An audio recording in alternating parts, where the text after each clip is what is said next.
കൃപയെ കുറിച്ച് എന്താ പറഞ്ഞത്? കൃപ എന്താണ്? അത് പറഞ്ഞ് അത് നിങ്ങൾ നേടിയെടുത്തതല്ല. ട്രയൽ ആൻഡ് എറർ വെച്ചുകൊണ്ട് അല്ലെങ്കിൽ ട്രെയിനിങ് വെച്ചുകൊണ്ട് നിങ്ങൾ ആർജിച്ചെടുത്തതല്ല. പിന്നെ എന്താ, എങ്ങനെ എടുത്തതാണ്? ദൈവത്തിന്റെ ദാനമാണ്. അത് ദൈവത്തിന്റെ ദാനമാണ്. ഇപ്പൊ കൃപ എന്ന് പറയുന്ന വിഷയമാണ് ഇന്ധനമായിട്ട് ഇവിടെ ഉപയോഗിക്കുന്നത്. ഉടമ്പടിയിൽ ഉപയോഗിക്കുന്നത് ഇന്ധനം എന്ന് പറയുന്നത് കൃപയാണ്. അപ്പൊ കൃപ എന്താണെന്ന് നിങ്ങൾ അറിയണം. ഇത് വ്യക്തമായിട്ട് നിങ്ങൾ ഈ കൃപ എന്ന് പറയുന്നത് ബ്ലെസ്സിങ്സിനാണ് പറയണത്. Blessings is not grace. Grace and blessings are different. Blessings എന്ന് പറഞ്ഞാൽ എന്താണ്? അത് ഞാൻ എപ്പോഴും നിങ്ങളോട് പറയും. ഇതിൻ്റെ എന്താണ്, പുതിയ ആൾക്കാർ എല്ലാ ദിവസവും ഉണ്ട് ധ്യാനത്തിന്. അപ്പോൾ അവർക്ക് പഴയ ക്ലാസ്സുകൾ അറിയത്തില്ല. അതുകൊണ്ട് ഞാൻ പഴയ കാര്യങ്ങൾ വീണ്ടും എടുത്തിട്ട് ഇത് ഒത്തിരി പ്രാവശ്യം ആൾക്കാർ കേട്ട് കാണുന്ന കാര്യമാണിത്. പക്ഷേ ഞാനിത് വീണ്ടും പറയണതിൻ്റെ കാര്യം, പുതിയ ആൾക്കാർ ശ്രദ്ധിക്കണം.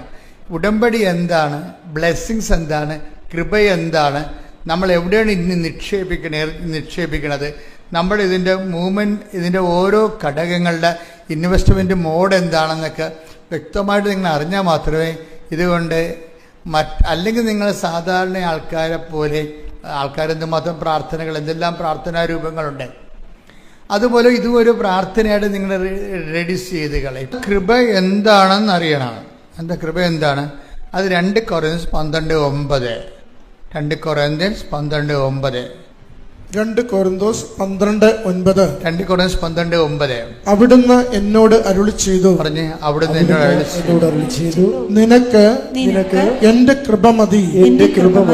എന്തെന്നാൽ ബലഹീനതയിലാണ് എന്റെ ശക്തി പൂർണ്ണമായി പ്രകടമാകുന്നത്. അതായത് എന്തെന്നാൽ ബലഹീനതയിലാണ് എന്റെ ശക്തി. ഇതിനാണ് കൃപ എന്ന് പറയണത്. കൃപ എന്ന് പറഞ്ഞാൽ എന്താണ് ശരിക്കും പറഞ്ഞാൽ? ബലഹീനതയിലാണ് എൻ്റെ നിങ്ങൾക്ക് my grace is sufficient for you. Blessings പലപ്പോഴും ഉണ്ടാകുന്ന പ്രശ്നം ഫിസിക്കൽ ഫേവേഴ്സാണ്, ഭൗതിക ആനുകൂല്യങ്ങളാണ്. അത് പലപ്പോഴും സഫീഷ്യൻ്റ് ആയിരിക്കത്തില്ല, നമുക്ക് മതിയായതായിരിക്കത്തില്ല. അതുകൊണ്ടാണ് ബൈബിൾ ഗ്രേസിനെ പ്രൊവിഷൻ വെക്കുന്നത്. ബ്ലെസ്സിങ്സ് എന്ന് പറയുന്നത് എന്താണ്? ഇപ്പം നിങ്ങൾക്ക് വീട് കിട്ടിയെങ്കിലും അത് ബ്ലെസ്സിങ്സാണ്. പക്ഷേ വീട് കിട്ടിയപ്പോൾ കുറച്ച് കഴിഞ്ഞപ്പോൾ അത് പ്രശ്നമായി. എന്താ കാര്യം? വീട് വെച്ചിരിക്കുന്നത് അപ്പൻ്റെ സ്ഥലത്താണ്. കാശ് മൊത്തം മുടക്കിയിരിക്കുന്നത് മൂത്ത മകനാണ്. മൂത്ത മകൻ്റെ വൈഫ് പറയും, അപ്പോൾ ഇത് നമ്മൾ ഇറങ്ങി കൊടുക്കേണ്ടി വരുമ്പോൾ പിന്നെ അപ്പൻ വീട് ഇളയ മകൾക്ക് കൊടുക്കുമല്ല എന്ന് പറയും. കണ്ടാ, അവിടെ സമാധാനം പോയി. ബ്ലെസ്സിങ്സ് ആണ്, പക്ഷെ സമാധാനം ഇല്ല. ഇപ്പം വീട് വെച്ച് നമ്മൾ കഷ്ടപ്പെട്ടു. വീട് വെച്ച് കഴിഞ്ഞപ്പോൾ കുറച്ച് കഴിയുമ്പോൾ മൂത്തമകൻ എന്ത് പറയും? മൂത്തമകൻ്റെ വൈഫ് കല്യാണം കഴിച്ചപ്പോൾ പറയും, ഇതിപ്പോൾ അപ്പൻ്റെ സ്ഥലത്തല്ലേ നിൽക്കണത്. അപ്പം മരിച്ചു കഴിയുമ്പോൾ ഓട്ടോമാറ്റിക്കായിട്ട് അമ്മയുടെ പേരല്ല, അമ്മ മക്കൾക്ക് കൊടുക്കുകയുള്ളൂ, എനിക്ക് തരുക. എന്നെ കാണുമ്പോൾ തന്നെ അവർക്ക് കലിയ, അപ്പോൾ തരത്തില്ല. അപ്പോൾ ഇതിപ്പോൾ നമ്മുടെ കാര്യത്തിൽ തീരുമാനമായി എന്ന് പറയുമ്പോൾ അസമാധാനമായി. ബ്ലെസ്സിങ്സ് കിട്ടി, പക്ഷേ നമുക്ക് അനുഭവിക്കാൻ പറ്റണില്ല, അനുഭവിക്കാൻ യോഗ്യതയില്ല. വീട് കിട്ടി, പക്ഷെ സമാധാനമില്ല. വീട് കിട്ടി നമുക്ക്, ബ്ലെസ്സിങ്സിന് ഇങ്ങനൊരു കുഴപ്പമുണ്ടാവും. അത് സഫീഷ്യൻ്റ് അല്ല. അതാണ് ഈശോ പറഞ്ഞത്, my grace is sufficient for you. Blessings കിട്ടിയാലും വീട് കിട്ടിയാലും നിങ്ങൾക്ക് ജോലി കിട്ടിയാലും വീട് കിട്ടിയാലും അതിൻ്റെ സമാധാനമുള്ള വിഷയം എന്താണ്? വേറെ സബ്ജക്റ്റാണത്. സയൻസിന് നമുക്ക് സമാധാനം തരാൻ പറ്റത്തില്ല, മനസ്സിലായി? അതാണ് വിഷയം. യുക്തിക്കോ ബുദ്ധിക്കോ വിദ്യാഭ്യാസത്തിനോ നമുക്ക് സമാധാനം തരാൻ പറ്റത്തില്ല. ആരാണ്? ഞാൻ നിങ്ങൾക്ക് തരുന്ന സമാധാനം ആരും നിങ്ങളിൽ നിന്ന്, സന്തോഷം ആരും നിങ്ങളിൽ നിന്ന് എടുത്ത് കളയത്തില്ല. കാര്യം സന്തോഷത്തിൻ്റെ കുഴപ്പം ഈശോ പറയും, സന്തോഷം 2 തരമുണ്ട്. എന്താണ്? ഞാൻ നിങ്ങൾക്ക് നൽകുന്നത് ലോകത്തിൻ്റെ സന്തോഷമുണ്ട്. ലോകം തരുന്നത് പോലെയല്ല ഞാൻ നിങ്ങൾക്ക് തരുന്ന സന്തോഷം. ഗ്രേസിൻ്റെ ഒരു കുഴപ്പമെന്ന് പറഞ്ഞാൽ ഗ്രേസിന് കൃപ മൂലമാണ് നമുക്കൊരു അനുഗ്രഹം ഒരു വീട്ടിന് കിട്ടണമെങ്കിൽ അത് എടുത്തു കളയാൻ ഈ മരുമകൾ ഇപ്പം കുത്തുതല ഉണ്ടാക്കിയില്ലേ അമ്മായിയമ്മക്കെതിരെ ഒരു പ്രശ്നവും ഇല്ല അവിടെ ഒരു പ്രശ്നവുമില്ല. അപ്പനും അമ്മയും മരുന്ന് കഴിയുമ്പോൾ ചിലപ്പോൾ ഇത് ഭാഗം ഉടമ്പടി ചെയ്ത് 4 പേർക്ക് 4 കഷ്ണമായിട്ട് കിട്ടുമായിരിക്കും. പക്ഷേ അത് മതി. പക്ഷെ അത് മനസ്സിലായി ഈ മരുമകൾ ഇപ്പം തന്നെ പ്രശ്നം ഉണ്ടായിക്കൊണ്ടിരിക്കുകയാണ്. നിങ്ങളെങ്ങാനും ചത്ത പിന്നെ എന്ത് ചെയ്യും? വീട് അമ്മായിയമ്മയുടെ അപ്പനും ചാകും നിങ്ങളും ചാകും. അപ്പം ഇവള് ചാകത്തില്ല, അതാണ് പ്രശ്നം. അപ്പനും ചാകും നിങ്ങളും ചാകും. അപ്പം പിന്നെ എന്ത് ചെയ്യും? അമ്മായിയമ്മയും ഞാനുമായിരിക്കും. അമ്മായിയമ്മ പെമ്മക്ക് കൊടുക്കും വീട്. ഇല്ലാത്ത അസമാധാനം ഉണ്ടാക്കിക്കൊണ്ടിരിക്കുകയാണ്. ഒരു കാര്യമില്ല, ചിലപ്പോൾ ഒരു കാര്യം ഉണ്ടാകത്തില്ല. അതുകൊണ്ട് എപ്പോഴും ബ്ലെസ്സിങ്സ് സമാധാനം ഗ്യാരണ്ടി ചെയ്യുന്നില്ല, അതാണ് വിഷയം. അതുകൊണ്ട് ഈശോ പറയും ഈ ഗ്രേസ് എന്ന് പറയുമ്പോൾ ഉണ്ടാകുന്ന പ്രശ്നം നമുക്കത് അനുഭവിക്കാൻ പറ്റും. മറ്റത് അനുഭവിക്കണമെങ്കിൽ ബ്ലെസ്സിങ്സ് ഉള്ള പ്രശ്നം വെച്ച് കഴിഞ്ഞാൽ അതിന് അനുഭവിക്കണമെന്നുണ്ടെങ്കിൽ ദൈവത്തിൻ്റെ ഒരു പ്രത്യേക കൃപ അവിടെ ഗ്യാരണ്ടി ചെയ്യണം. അവിടെ ഒരു ഗ്യാരണ്ടി ഉണ്ടാകണം. അതുകൊണ്ടാണ് ഞാൻ പറയണത് എപ്പോഴും നിങ്ങൾ ബ്ലെസ്സിങ്സിനേക്കാൾ ഉപരി ഗ്രേസിനെ ഉന്നം വെച്ചുകൊണ്ട് ജീവിക്കുന്നതാണ് നല്ലത്. ഉടമ്പടിയിലെ ജീവിതക്രമം വെച്ചിരിക്കുന്നതിൻ്റെ കാര്യം ഗ്രേസ് എന്ന് പറഞ്ഞാൽ ആരാണ്? ചേട്ടത്തിമാർ ഒക്കെ എന്നെ രൂക്ഷമായിട്ട് നോക്കണം. അച്ഛൻ ഗ്രേസ് എന്ന് പറഞ്ഞത് ഏത്? ഞങ്ങളുടെ അയൽവാസിയിലൊരു ഗ്രേസ് ഉണ്ടത്. ഗ്രേസ് എന്ന് വന്നിട്ടേ അതായത് ഗ്രേസ് എന്ന് പറഞ്ഞാൽ കൃപ. ഇതിന് ഞാൻ എന്താ പറയുക, ദൈവത്തിൻ്റെ ശക്തിക്കാണ് പറയണത്. നിങ്ങൾ പറയണ പല കാര്യങ്ങളും ബ്ലെസ്സിങ്സ് എന്ന് പറയുന്നത് ദൈവത്തിൻ്റെ ശക്തി അല്ല, ശക്തിയുടെ ഇഫക്റ്റാണ്. കർത്താവ് ദൈവമേ, നിന്റെ ശക്തി എന്നിലേക്ക് ആവശ്യിക്കാൻ വേണ്ടി എന്റെ നിലവിലുള്ള സാഹചര്യത്തിന്റെ പരാധീനതകള് നിന്റെ നാമത്തിൽ ഞാൻ എടുക്കുകയും അതെല്ലാം എന്റെ ബലഹീനമായ സാഹചര്യങ്ങള് നിന്റെ ശക്തി ആർജിക്കാനുള്ള ദൈവത്തിന്റെ പരിപാലനയായി ഞാൻ തിരിച്ചറിഞ്ഞുകൊണ്ട് നിന്നെ സ്തുതിക്കുന്ന നിന്നെ ആരാധിക്കുന്ന നിനക്ക് നന്ദി പറയുന്നു. നമ്മുടെ മുമ്പിലുള്ള എന്താണ്? 10,000 ഉടമ്പടി സാക്ഷ്യങ്ങളാണ്.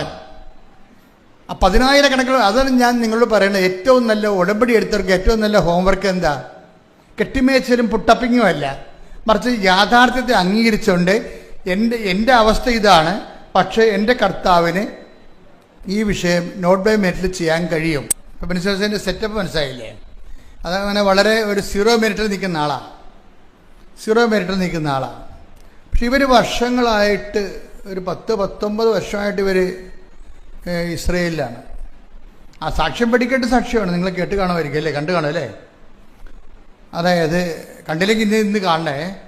അതായത് ഇവർ ഈ 19 വർഷമായിട്ട് ഇസ്രയേലിലാണ്.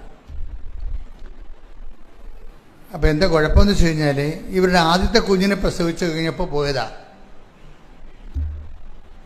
പിന്നെ അതിനുള്ളിൽ അവർ ഒരു 2-3 കൊല്ലം കഴിഞ്ഞപ്പോൾ ഒരു കുഞ്ഞിനെ കൂടി പ്രസവിച്ചു. അതിന് 3.5 വയസ്സ്, രണ്ടാമത്തെ കുഞ്ഞിന് 3.5 വയസ്സായപ്പോൾ ഇസ്രയേലിൻ്റെ നിയമം എന്താ? നമുക്ക് മറ്റ് യൂറോപ്യൻ രാജ്യങ്ങളിൽ താമസിക്കുന്ന പോലെ ഗൾഫ് രാജ്യത്തും ഇസ്രയേലിലും ഒന്നും ജീവിക്കാൻ പൗരത്വം കിട്ടത്തില്ല. എനിക്കത് മരിക്കാൻ പറ്റുകയില്ല. അപ്പോൾ അവർ പറഞ്ഞ് 3.5 വയസ്സ്, കൊച്ചിന് 3.5 വയസ്സായപ്പോൾ ഞാൻ കൊച്ചിനെ കൊണ്ട് ആയിക്കൊള്ളാൻ പറഞ്ഞു, വീട്ടിൽ ഇന്ത്യയെ കൊണ്ടാക്കാൻ പറഞ്ഞു. കാര്യം അവിടെ യഹൂദന് മാത്രമേ പൗരത്വം ഉള്ളൂ. അപ്പോൾ ഇവർക്ക് സങ്കടമായി ഭയങ്കര. കാര്യം ആദ്യത്തെ കുഞ്ഞിൻ്റെ കൂടെ നിന്നില്ല, അതിന് രണ്ടാമത്തെ കുഞ്ഞിൻ്റെ കൂടെ ഇപ്പം നിൽക്കുന്നില്ല. അതായത് 3.5 വയസ്സ് വരെ കുഞ്ഞ് നമ്മുടെ കൂടെ നിന്നിട്ട് കുഞ്ഞിനെ കൊണ്ട് വീട്ടിലാക്കുക എന്ന് വെച്ച് കഴിഞ്ഞാൽ നിങ്ങൾക്കറിയാമല്ലോ എന്ത് സങ്കടമായിരിക്കും. അപ്പം അമ്മയ്ക്ക് ഭയങ്കര വിഷമമായി. പക്ഷെ നടക്കത്തില്ല. അപ്പം അങ്ങനെ ഇവർക്കാണെങ്കിൽ അവിടെ നിന്ന് രക്ഷപ്പെടാനും പറ്റത്തില്ല. കാര്യം ഇവർ GNM ആണ്, പഴയ മലയാള സ്കൂളിൽ പഠിച്ച ആളാണ്. ജനറൽ നേഴ്സിംഗ് ഉള്ള, BSc നേഴ്സിംഗ് ഇല്ല. അപ്പം അതുകൊണ്ട് മറ്റ് രാജ്യങ്ങളിലേക്ക് പോയാൽ, ഇപ്പം ന്യൂസിലൻഡ് പോലൊരു രാജ്യങ്ങളിലേക്കൊക്കെ പോവുകയാണെങ്കിൽ ഭർത്താവിന് അതുപോലെ തന്നെ ഭാര്യയ്ക്കും കുഞ്ഞുങ്ങൾക്കൊക്കെ ആയിട്ട് ജീവിക്കാൻ പറ്റും. ന്യൂസിലൻഡിൽ 2 കൊല്ലം പോയി അവർ താമസിച്ചാൽ ആ സ്ത്രീയിലേക്ക് ഈസി ആയിട്ട് വിസ കിട്ടുകയും ചെയ്യും. പക്ഷേ ഇവർ GNM. അതുകൊണ്ട് അവിടെ ഒരു ഹോം നേഴ്സിൻ്റെ വർക്കാണ് ചെയ്യണത്. ഈ ഹോം നേഴ്സിൻ്റെ വർക്കൊക്കെ ചെയ്ത് കഴിഞ്ഞാൽ ഒന്നും എല്ലായിടത്തും ഒന്ന് പിടിച്ചു കയറാൻ പാടായിരിക്കും. അപ്പോൾ ഇതൊക്കെ ഭയങ്കര ഞാനീ പറഞ്ഞ എന്താ അതായത് ജീവിതത്തിൻ്റെ ഡീമെറിറ്റുകളെക്കുറിച്ച് പറയുകയാണ്. എന്താ ഉടമ്പടി വർക്ക് ചെയ്യണം എങ്ങനെ? Not by merit but by grace. അത് ഓർത്തേക്കണം. ഇവരുടെയൊക്കെ തടസ്സങ്ങൾ മനസ്സിലായില്ലേ? അവിടെ മെറിറ്റില്ല. എന്താണ് കാര്യം? ഒരു GNM. രണ്ടാമതെന്താ കാര്യം? ഇവിടെ വിസ പ്രോസസ്സ് ചെയ്യത്തില്ല ഒരിക്കലും. കാര്യം എന്താ?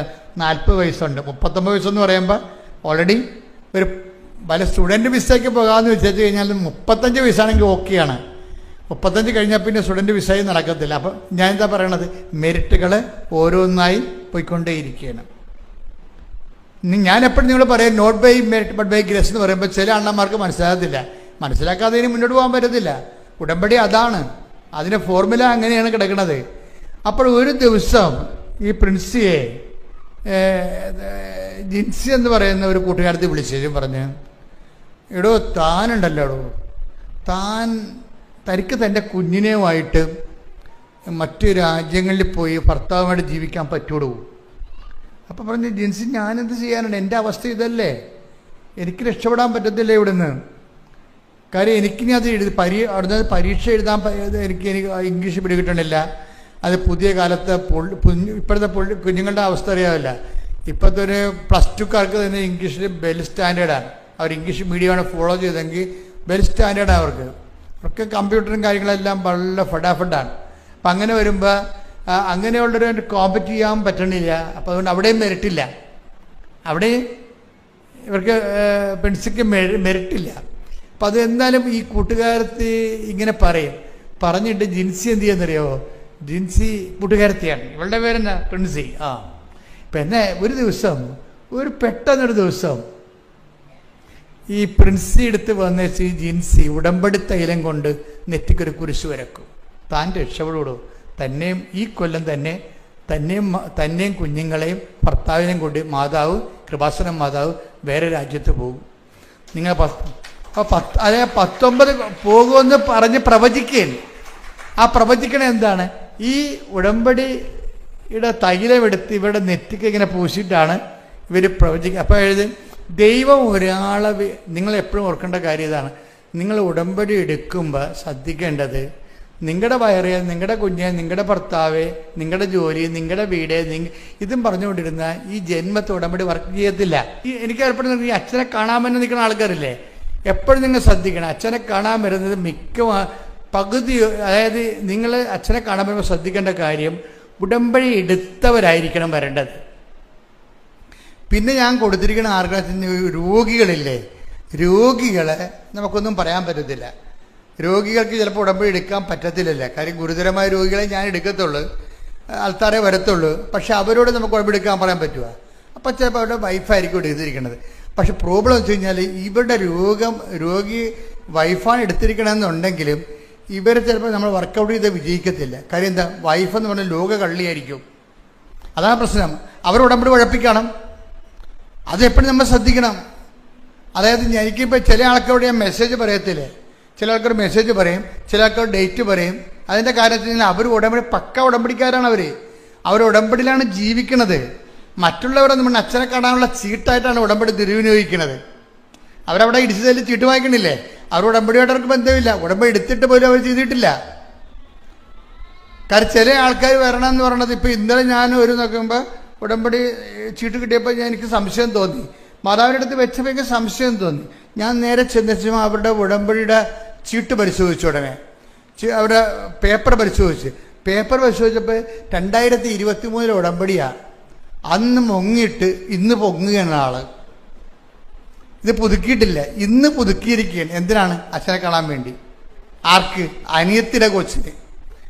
അനിയത്തിയുടെ കൊച്ചിന് എന്തോ കുഴപ്പമുണ്ടായി, വണ്ടി ഇടിക്കാനൊക്കെ ചെയ്തപ്പോൾ ഈ വീട്ടിലിരിക്കുന്ന ഉടമ്പടിയും പൊക്കിക്കൊണ്ട് വന്നിരിക്കുകയാണ്.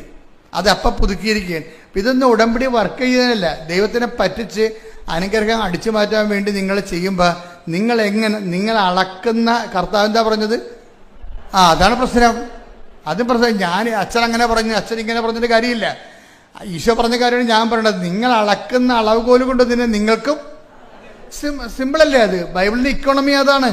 അപ്പൊ അതുകൊണ്ടാണ് ഞാൻ പറയുന്നത്, നിങ്ങൾ എപ്പോഴും ഉടമ്പടി ഒന്ന് പ്രാർത്ഥിച്ചേ, കർത്താവ് ദൈവമേ ആത്മാർത്ഥതയോടെ ഉടമ്പടി ജീവിക്കുവാൻ എന്നെ സഹായിക്കണമേ.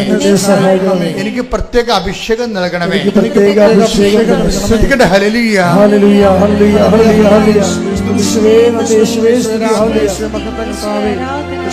അപ്പൊ ഈ പ്രിൻസിയുടെ നെറ്റിക്ക് കൊണ്ടുവന്ന് ജിൻസി ഉടമ്പടി തൈലത്തിന്റെ കുരിശ് വരക്കും.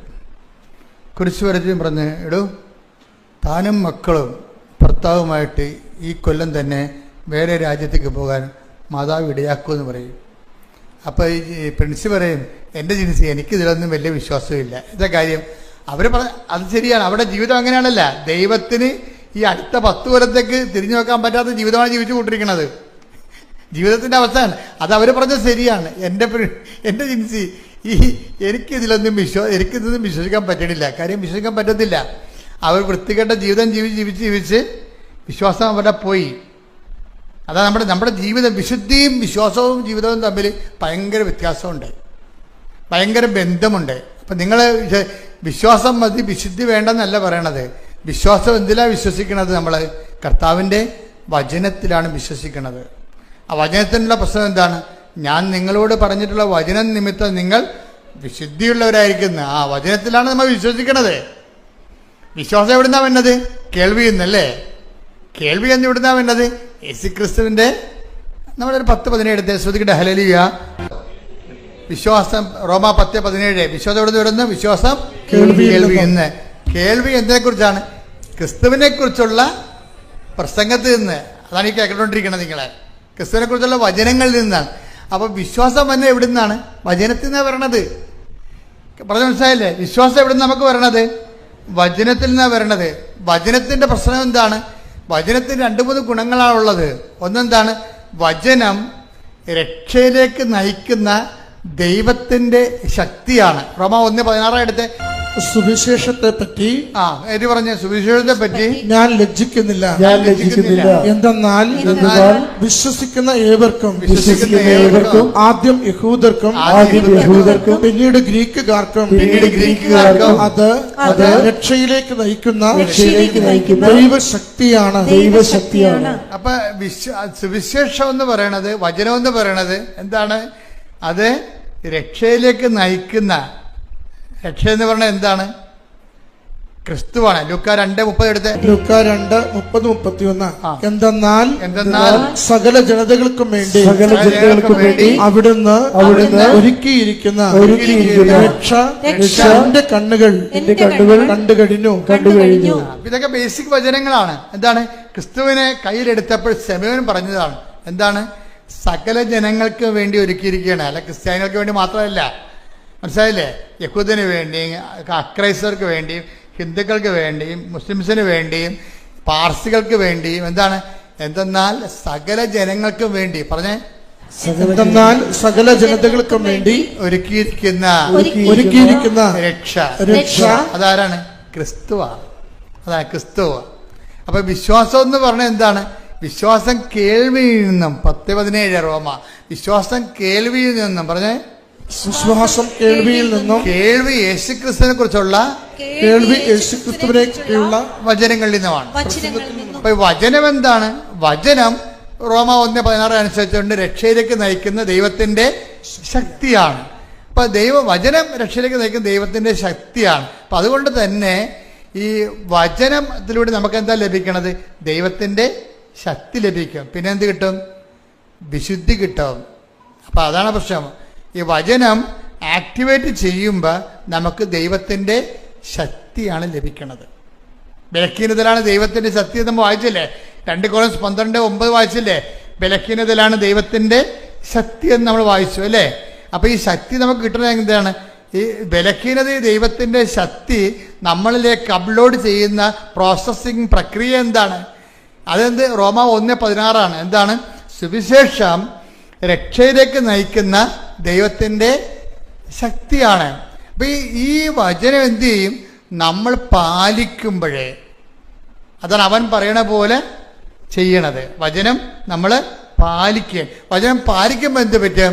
വചനം പാലിക്കുമ്പോഴേ ഈ ക്രിസ്തുവാകുന്ന ശക്തി എന്താ സംഭവിക്കണത്? നമ്മുടെ ബലഹീനമായ സാഹചര്യങ്ങളിലേക്ക് ഫോക്കസ് ചെയ്യപ്പെടുകയും ദൈവത്തിൻ്റെ ഇടപെടൽ ഉണ്ടാകുകയും ചെയ്യും. അതുകൊണ്ട് എന്ത് ചെയ്യണം? വിശ്വാസം ലഭിക്കുന്നവന് ഈ ശക്തി പ്രവർത്തിക്കണത് എങ്ങനെയാണ്? ശക്തി പ്രവർത്തിക്കണമെങ്കിലുള്ള എൻ്റെ പ്രീ റിക്വസ്റ്റ് എന്താണ്? ഞാൻ നിങ്ങളോട് പറഞ്ഞിട്ടുള്ള വചനം നിമിത്തം നിങ്ങൾ ശുദ്ധിയുള്ളവരായിരിക്കുന്നു. 15:3 എടുത്ത് ശ്രുതിക്കട്ടെ. ഹല്ലേലൂയ, ഹല്ലേലൂയ, ശ്രുതിക്കട്ടെ. ഹല്ലേലൂയ, ഹല്ലേലൂയ, ഹല്ലേലൂയ, ഹല്ലേലൂയ, ഹല്ലേലൂയ, യേശുവേ സ്തുതി. ഹല്ലേലൂയ, ഹല്ലേലൂയ. യോഹന്നാൻ 15:3 ഞാൻ നിങ്ങളോട് പറഞ്ഞ വചനം നിമിത്തം ഞാൻ നിങ്ങളോട് പറഞ്ഞ വചനം നിമിത്തം നിങ്ങൾ ശുദ്ധിയുള്ളവരായിരിക്കുന്നു. അതാണ്. അപ്പൊ വചനത്തിന്റെ പ്രശ്നം വെച്ചാൽ വചനത്തിന് ആദ്യം എന്താ വേണ്ടത്? ആദ്യം നമുക്ക് വചനം കേൾക്കുമ്പോൾ ഉടനെ അടയാളങ്ങൾ ഉണ്ടാകത്തില്ല. ശക്തി പ്രവർത്തിക്കണ മുമ്പ് നമ്മൾ എന്ത് ചെയ്യണം? വചനം നിമിത്തം നിങ്ങൾ ശുദ്ധിയുള്ളവരാകണം. അപ്പൊ വചനം ആക്ടിവേറ്റ് ചെയ്യുമ്പോഴാണ് നമുക്ക് വിശുദ്ധി ഉണ്ടാകണത്. അപ്പൊ വിശുദ്ധി ഇല്ലാതെ ദൈവത്തെ പ്രസാദിപ്പിക്കുക സാധ്യമല്ല. വിശുദ്ധി ഇല്ലാതെ ദൈവത്തെ പ്രസാദിപ്പിക്കുക സാധ്യമല്ല. ശ്രുതിക്കട്ടെ. ഹല്ലേലൂയ, ഹല്ലേലൂയ, ഹല്ലേലൂയ, ഹല്ലേലൂയ, യേശുവേ ഹല്ലേലൂയ, ഹല്ലേലൂയ, ഹല്ലേലൂയ, ഹല്ലേലൂയ, ഹല്ലേലൂയ. പരിശുദ്ധ പരമ ദിവ്യകാരുണ്യത്തിന് ആരാധനയും സ്തുതിയും പുകഴ്ചയും ഉണ്ടായിരിക്കട്ടെ. അപ്പൊ വിശുദ്ധി ഇല്ലാതെ ദൈവത്തെ പ്രസാദിപ്പിക്കുക സാധ്യമല്ലെന്ന് പൗലോസ് വചനമാണ്.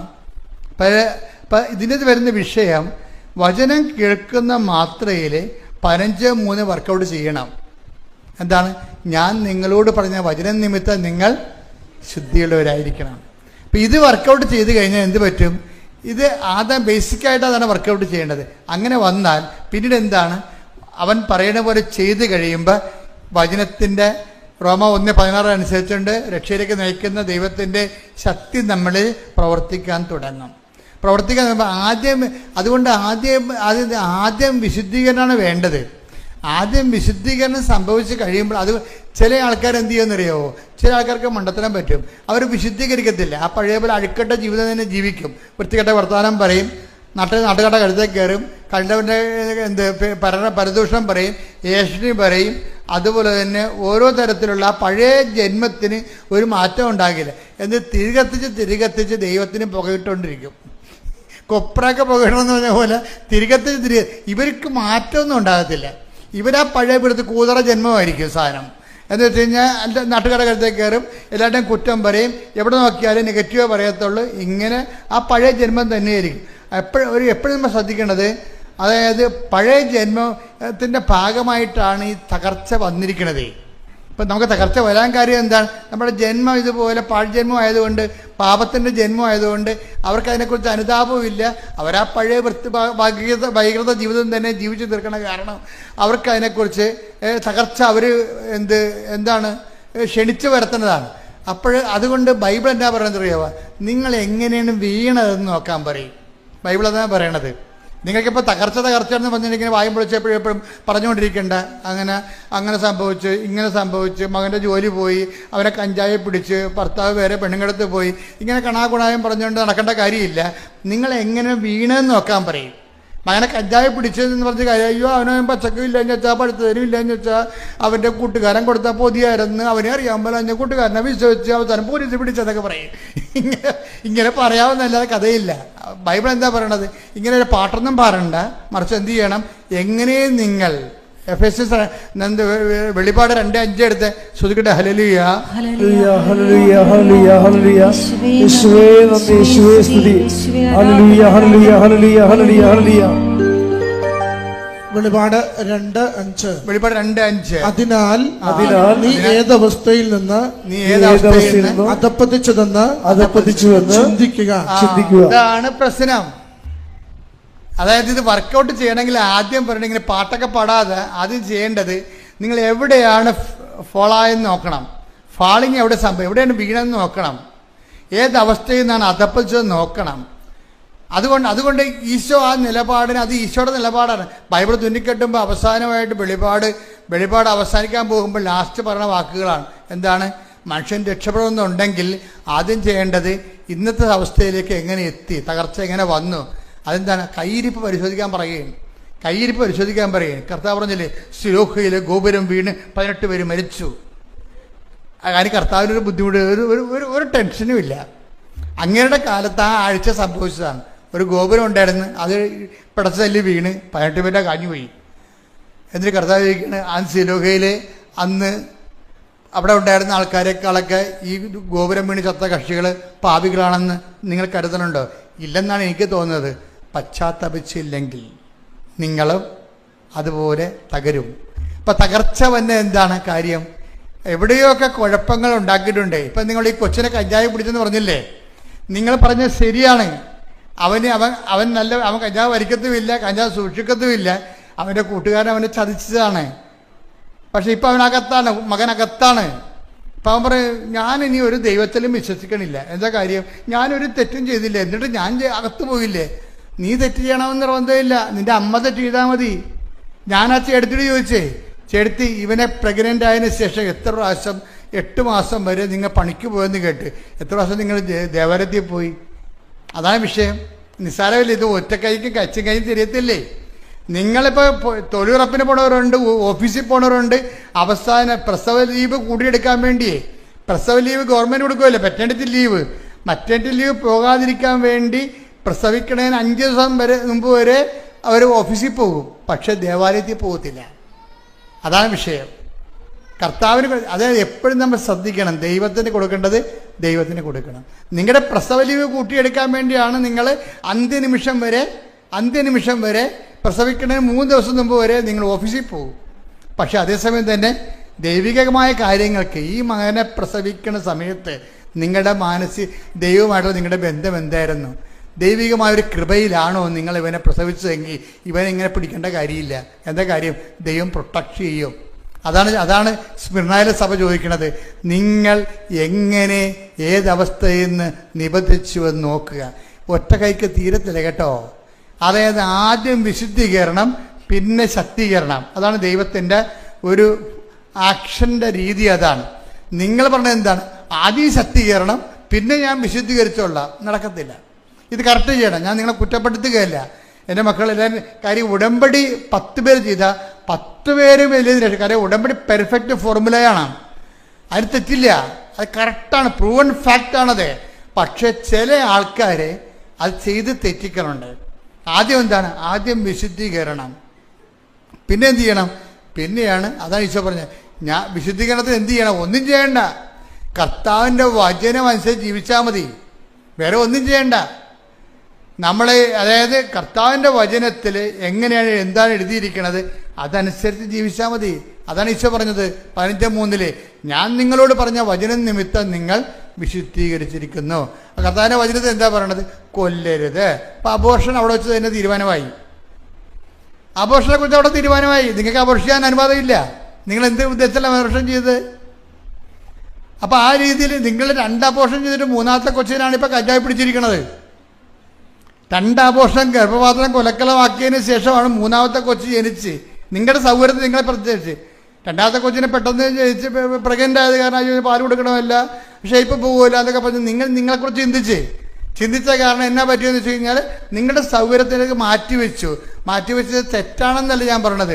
പക്ഷെ നിങ്ങളുടെ സൗന്ദര്യത്തിൻ്റെ വിഷയത്തിലോ സൗകര്യത്തിൻ്റെ വിഷയത്തിലോ ആണ് ദൈവികമായ പദ്ധതി മാറ്റിവെച്ചതെങ്കിൽ സ്വാഭാവികമായിട്ടും ആ ദൈവികമായ പദ്ധതിയല്ല. ദൈവഭയമില്ലെന്ന് എൻ്റെ അർത്ഥം. ദൈവഭയമില്ല. അത് എനിക്കിഷ്ടമുള്ളപ്പോൾ ഞാൻ ചെയ്യും. അതിപ്പോൾ ദൈവത്തെ അറിയാത്ത ആൾക്കാർ അങ്ങനെയല്ലേ ചെയ്യണത്. അതുപോലെ ദൈവത്തെ അറിഞ്ഞ ആൾക്കാരും ചെയ്തു കഴിഞ്ഞാൽ എന്തെങ്ങനെ ചെയ്യണത്?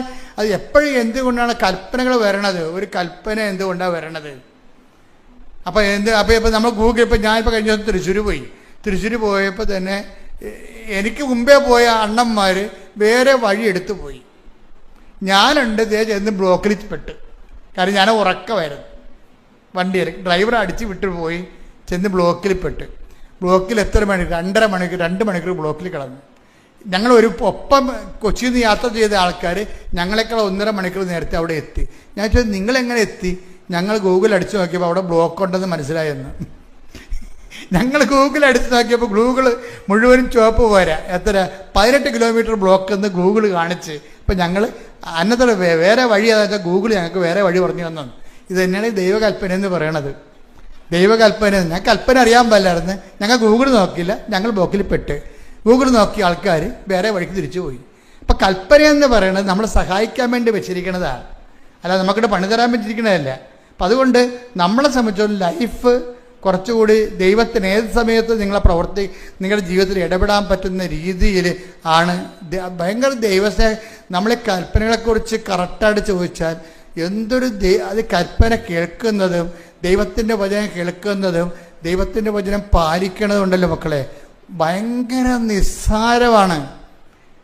ദൈവത്തിൻ്റെ വചനം പാലിക്കാതെ ഒന്നാമത്തേൽ ഹാർഡായിട്ടുള്ള വചനങ്ങൾ പാലിക്കാൻ വേണ്ടി നമുക്ക് അങ്ങനെയുള്ള സാഹചര്യം പോലും ദൈവം ഉണ്ടാക്കത്തില്ല. അത് ഉണ്ടാക്കാതിരിക്കാൻ വേണ്ടിയാണ് ഞങ്ങളെ പ്രലോഭനത്തിൽ ഉൾപ്പെടുത്തരുത് എന്ന് പ്രാർത്ഥനയിൽ കണ്ടന്റ് വൈസ് വെച്ചിരിക്കണത്. കർത്താവ് ഒരു കണ്ടന്റ് വെച്ചിട്ടില്ല. എന്താണ്? ഞങ്ങളെ അത് ചില ആൾക്കാർക്ക് ഞങ്ങളെ പ്രലോഭനത്തിൽ ഉൾപ്പെടുത്തരുത് ഇങ്ങനെ ചെല്ലിയെങ്കിൽ ശരിയാണ്. ഞങ്ങളെ പ്രലോഭനത്തിൽ ഉൾപ്പെടുത്തരുത് എന്ന് പറഞ്ഞാൽ അത് നമ്മൾ മീൻ ചെയ്യണം. കർത്താവെ, നിന്റെ നിന്ന് അകന്നു പോകുന്ന ഒരു കച്ചവടത്തിനും എൻ്റെ തല കൊണ്ട് വെച്ച് കൊടുത്തേക്കരുത്. ഐ കാൻ ബെയർ ഇറ്റ് എന്ന് പറയണം. അങ്ങനെ സത്യസന്ധമായ ദൈവത്തോട് പറഞ്ഞാൽ ഇങ്ങനെയുള്ള അലവാത്തരങ്ങളിൽ നമ്മളെ ദൈവം രക്ഷിക്കും. അപ്പം ആ ചേടത്തി എന്ന് പറഞ്ഞത് 12 കൊല്ലം, 10-20 കൊല്ലമല്ലേ കല്യാണം കഴിക്കാതെ കൂദാസ് ചെയ്യാതെ ജീവിച്ചതെന്ന് പറയണത്. അപ്പം അതുകൊണ്ടാണ് അവർ പറയണത് കൂദാസ് ചെയ്യാതെ ഇങ്ങനെ കുഞ്ഞുങ്ങളായിട്ട് ജീവിക്കുകയല്ലേ. അതാണ് പറയണത്. എനിക്ക് വിശ്വാസമൊന്നുമില്ല. വിശ്വാസം പോയി അവരുടെ വിശുദ്ധി പോണ സ്ഥലത്ത് വെച്ച് വിശ്വാസം പോകും. എൻ്റെ ഡൗട്ട് എന്താണ്? നിങ്ങൾക്ക് വിശ്വാസം ഉണ്ടെന്ന് പറഞ്ഞത് വിശ്വാസം ഇങ്ങനെ ഉണ്ടാക്കിയെടുക്കണമല്ലത്, ദൈവത്തിൻ്റെ ദാനമാണത്. പരിശുദ്ധാത്മാവിൻ്റെ ദാനമല്ല വിശ്വാസം. അല്ല നമ്മുടെ ലോകത്തിലുണ്ടാകുന്ന ജ്ഞാനങ്ങളെ പോലെ അമേരിക്ക അവിടെ ഉണ്ടെന്ന് വിശ്വസിക്കണതാണ്, അതൊന്നുമല്ല. വിശ്വാസം ദൈവത്തിലുള്ള എല്ലാ കാര്യങ്ങളും, ദൈവികമായ നടപടിക്രമങ്ങൾ, ജീവിതത്തിൽ സംഭവിക്കുന്ന ഓരോ വിഷയങ്ങൾക്കും ദൈവത്തിൻ്റെ പാദസ്വനങ്ങളുണ്ടെന്ന് മനസ്സിലാക്കുന്നതിനുള്ള പരിശുദ്ധാത്മാ നോക്കുന്ന വിവേചന ശക്തിയാണ് വിശ്വാസം. അപ്പം ആ വിശ്വാസം എന്ന് പറഞ്ഞാൽ ദൈവദാനം തന്നെയാണ്. വിശുദ്ധി പോയാൽ വിശ്വാസം കുറയും. പക്ഷേ അപ്പോൾ എന്താ വേറെ ഒരു ഗുണം ചെയ്ത്? അപ്പോഴേ ഇവിടെ എന്ത് സംഭവിച്ചിരിക്കണത്? ഇവർക്ക് വിശ്വാസം ഇല്ലെങ്കിലും നമ്മൾക്ക് ഈ പ്രിൻസിക്കാണ് വിശ്വാസം ഇല്ലെന്ന് പറയണത്. പക്ഷേ ആർക്കാണ് വിശ്വാസം ഉള്ളത്? ജിൻസിക്ക് വിശ്വാസമുണ്ട്. അവൾ പറയണേ എൻ്റെ വിശ്വാസത്തിലാണ് ഇത് വർക്കൗട്ട് ചെയ്തിരിക്കണം എന്ന് പറയും. നിങ്ങൾ ഈ വർഷം കയറിപ്പോന്ന് പറയും. അത് അവരുടെ വിശ്വാസത്തിലല്ല. ആരാണ്? ചെയ്ത് കൊടുത്തവൻ്റെ, അവിടെ നെറ്റിക്ക് കുരിശിട്ടവൻ്റെ ഇട്ടവളുടെ വിശ്വാസത്തിൻ്റെ അടിസ്ഥാനത്തിലാണ് ഗ്യാരണ്ടി ചെയ്യണത്. അന്ന് രാത്രി ഒരു സംഭവം നടക്കും. അന്ന് രാത്രി ഈ പ്രിൻസിയുടെ നെറ്റിയിൽ ജിൻസി കുരിശിട്ട ദിവസം രാത്രി ഒരു സംഭവം നടക്കും. ഒരു ചേടത്തി വരും ബെഡ്റൂമിലേക്ക് രാത്രി, ദർശനത്തിലാണ്. അവർ ജുമ്മ വന്ന് കയറി ഇറങ്ങിപ്പോവും. കുറച്ച് കഴിയുമ്പോൾ അവിടെ മരിച്ചുപോയ അവിടെ അമ്മായിയപ്പൻ ഇവളുമായിട്ട് കൊണ്ട വൈരാഗ്യമായിരുന്നു. അവളുടെ ആ വൈരാഗ്യം ഇപ്പോഴും ഇവളുടെ മനസ്സിലുണ്ട്. പക്ഷെ ആ മനുഷ്യൻ സ്വപ്നത്തിൽ വരും. ഞാൻ പറയും, പ്രിൻസി എല്ലാം ശരിയാവും. അപ്പോഴും മനസ്സിലായി.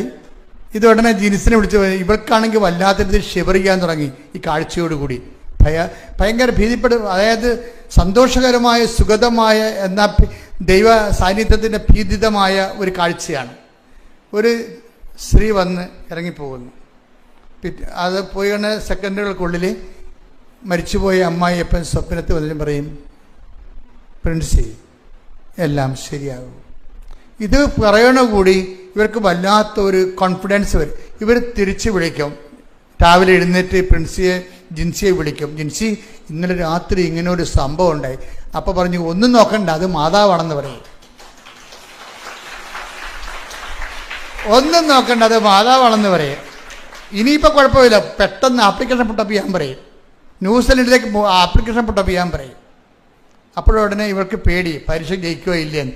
പരീക്ഷയ്ക്ക് അമ്മ ജയിപ്പിച്ചിരിക്കും. എന്താണ്? സഞ്ചാരി മാതാവാണ്. നിന്റെ 39 വയസ്സ് 40 വയസ്സൊന്നുമല്ല. അമ്മ ഫയലെടുത്ത് പച്ചമണിക്ക് ഒപ്പിട്ട് കഴിഞ്ഞാൽ അവൻ പറയണ പോലെ ചെയ്ത കണ്ട് നമ്മൾ മുന്നോട്ട് പോകും. എല്ലാ സ്ഥലങ്ങളിലും പച്ചടിച്ച് പോകും. എന്താ കാര്യം? ആൾ ഓൺലൈനിൽ നിൽക്കുകയല്ലേ. അവൾ പരീക്ഷ എഴുതി. ഒരിക്കലും ചിന്തിക്കാത്ത വിധത്തിൽ അവൾ പരീക്ഷ ജയിച്ച്. അപ്പോൾ ഉടനെ ഇവള് എല്ലാ സാധനവും എടുത്ത് പേപ്പറെല്ലാം റെഡിയാക്കി ഏജൻസി കൊടുത്തപ്പോൾ ഏജൻസി പറഞ്ഞ്, ഇത് ANM അല്ലേ, ഇത് നിങ്ങളിവിടെ ഹോം നേഴ്സല്ലേ, നിങ്ങൾ സർവീസ് നേഴ്സിൻ്റെ സർട്ടിഫിക്കറ്റ്, നിങ്ങൾ സർവീസ് നേഴ്സിൻ്റെ നേഴ്സായിരുന്നതിൻ്റെ സർട്ടിഫിക്കറ്റ് വേണമെന്ന് പറഞ്ഞു, എക്സ്പീരിയൻസ് സർട്ടിഫിക്കറ്റ് വേണമെന്ന്. അപ്പോൾ എക്സ്പീരിയൻസ് സർട്ടിഫിക്കറ്റ് ഇപ്പോൾ ഓരോരുത്തരാണ് കള്ള സർട്ടിഫിക്കറ്റ് ഉണ്ടാക്കി കൊടുക്കുന്നുണ്ടല്ലോ. അപ്പോൾ അത് എല്ലാ യൂറോപ്യൻ രാജ്യങ്ങൾക്ക് അറിയാം കള്ള സർട്ടിഫിക്കറ്റാണ്. ഇപ്പോൾ കുമ്പനാട് യൂണിവേഴ്സിറ്റി എന്നൊക്കെ പറഞ്ഞുകൊണ്ട് ആൾക്കാർ ഏത് യൂണിവേഴ്സിറ്റി അങ്ങനെയൊന്നും ഉണ്ടാകത്തില്ലേ, ആരാണ്ട് എഴുതി കൊടുക്കണതാണ്. അപ്പോൾ അങ്ങനെയൊക്കെ സർട്ടിഫിക്കറ്റ് കൊടുക്കണം. കാരണം ഇപ്പോൾ സായിപ്പിനും ഇസ്തായക്കാർക്കും അറിയാം ഈ എക്സ്പീരിയൻസ് സർട്ടിഫിക്കറ്റ് എല്ലാം കള്ള സർട്ടിഫിക്കറ്റ് ആണെന്ന് പറയും. പിന്നെ നിങ്ങൾക്ക് പണി തരാതിരിക്കാൻ വേണ്ടി അവർക്ക് അവിടെ കോവിഡ് കഴിഞ്ഞപ്പോൾ കുറേ ആൾക്കാർ മരിച്ചു പോയത് കാരണം നിങ്ങളെ കളയാൻ പറ്റാത്തത് കൊണ്ട് അവരങ്ങ് വെച്ചുകൊണ്ടിരിക്കുന്നതാണ്. എപ്പോഴായാലും നമുക്ക് പണി കിട്ടും. അപ്പോൾ എപ്പോഴും നമ്മൾ ശ്രദ്ധിക്കണം. അതായത് അതുകൊണ്ട് തന്നെ ഇപ്പം അവരെന്താ ചോദിച്ചിരിക്കണമെന്ന് അറിയാം, ഇവരോട് പ്രിൻസിയോട് ചോദിച്ചിരിക്കണത്, അവർ പറഞ്ഞു നിങ്ങൾ ബാങ്കിൽ നിന്ന് സാലറി മാറിയ ബാങ്കുകാരുടെ സ്റ്റേറ്റ്മെൻറ്റ് തരാൻ പറയും. അപ്പോഴേ അതിലെ പ്രശ്നം സർവീസ് ബാങ്കിൽ നിന്ന് സാലറി മാറി എടുത്തിട്ടുള്ള ബാങ്കുകാരുടെ സർട്ടിഫിക്കറ്റ് തരാൻ പറയും. ഉടനെ ഇവർ ബോംബെയിൽ ഹോസ്പിറ്റലിൽ ജോലി ചെയ്തിട്ടുണ്ട്. ഇവർ സാലറി മാറിയ ബാങ്കിലേക്ക് വിളിക്കും.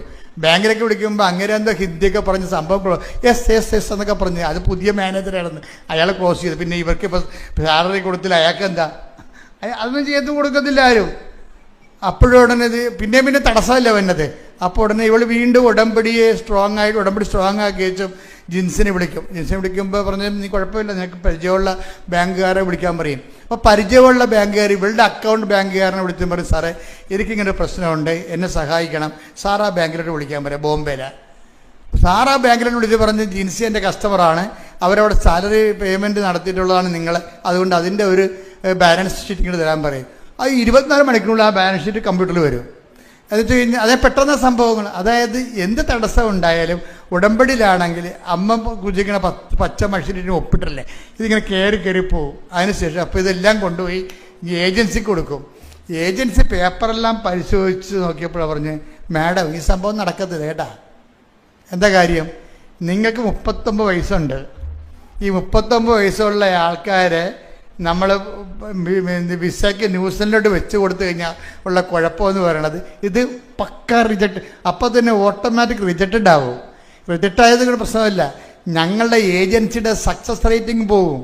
ഗൂഗിൾ അടിച്ച് നോക്കിയിട്ട് ആൾക്കാർ ഏജൻസിനെ സെർച്ച് ചെയ്തില്ലേ, ഇപ്പം റേറ്റിംഗ് നോക്കുമ്പോൾ റിജക്ഷൻ റേറ്റാണ് ഇവർക്ക് കൂടുതലെന്നുണ്ടെങ്കിൽ നിങ്ങളെ കൊണ്ടുവന്ന് ഇവിടേക്ക് ഇതിൻ്റെ അകത്ത് നിങ്ങളുടെ റിജക്റ്റ് ആയി കഴിഞ്ഞാൽ ഞങ്ങളുടെ സക്സസ് റേറ്റ് പോകും, അതുകൊണ്ട് ഞങ്ങളത് ചെയ്യത്തില്ല എന്ന് പറയും. അത് ഭയങ്കര സങ്കടമായി. അപ്പോൾ ഇവിടെ ഇവളെന്ന് അപ്പോൾ അതിനുള്ളിൽ ഇവൾ പറഞ്ഞ് ഒരു വാക്ക് ഇവൾ പറയും ഏജൻസിയോട്, ഇത് നിങ്ങൾ വിടണം, ഇല്ലെങ്കിൽ എന്നെ കത്തി കുത്തണ പോലെയാണ് കാര്യം.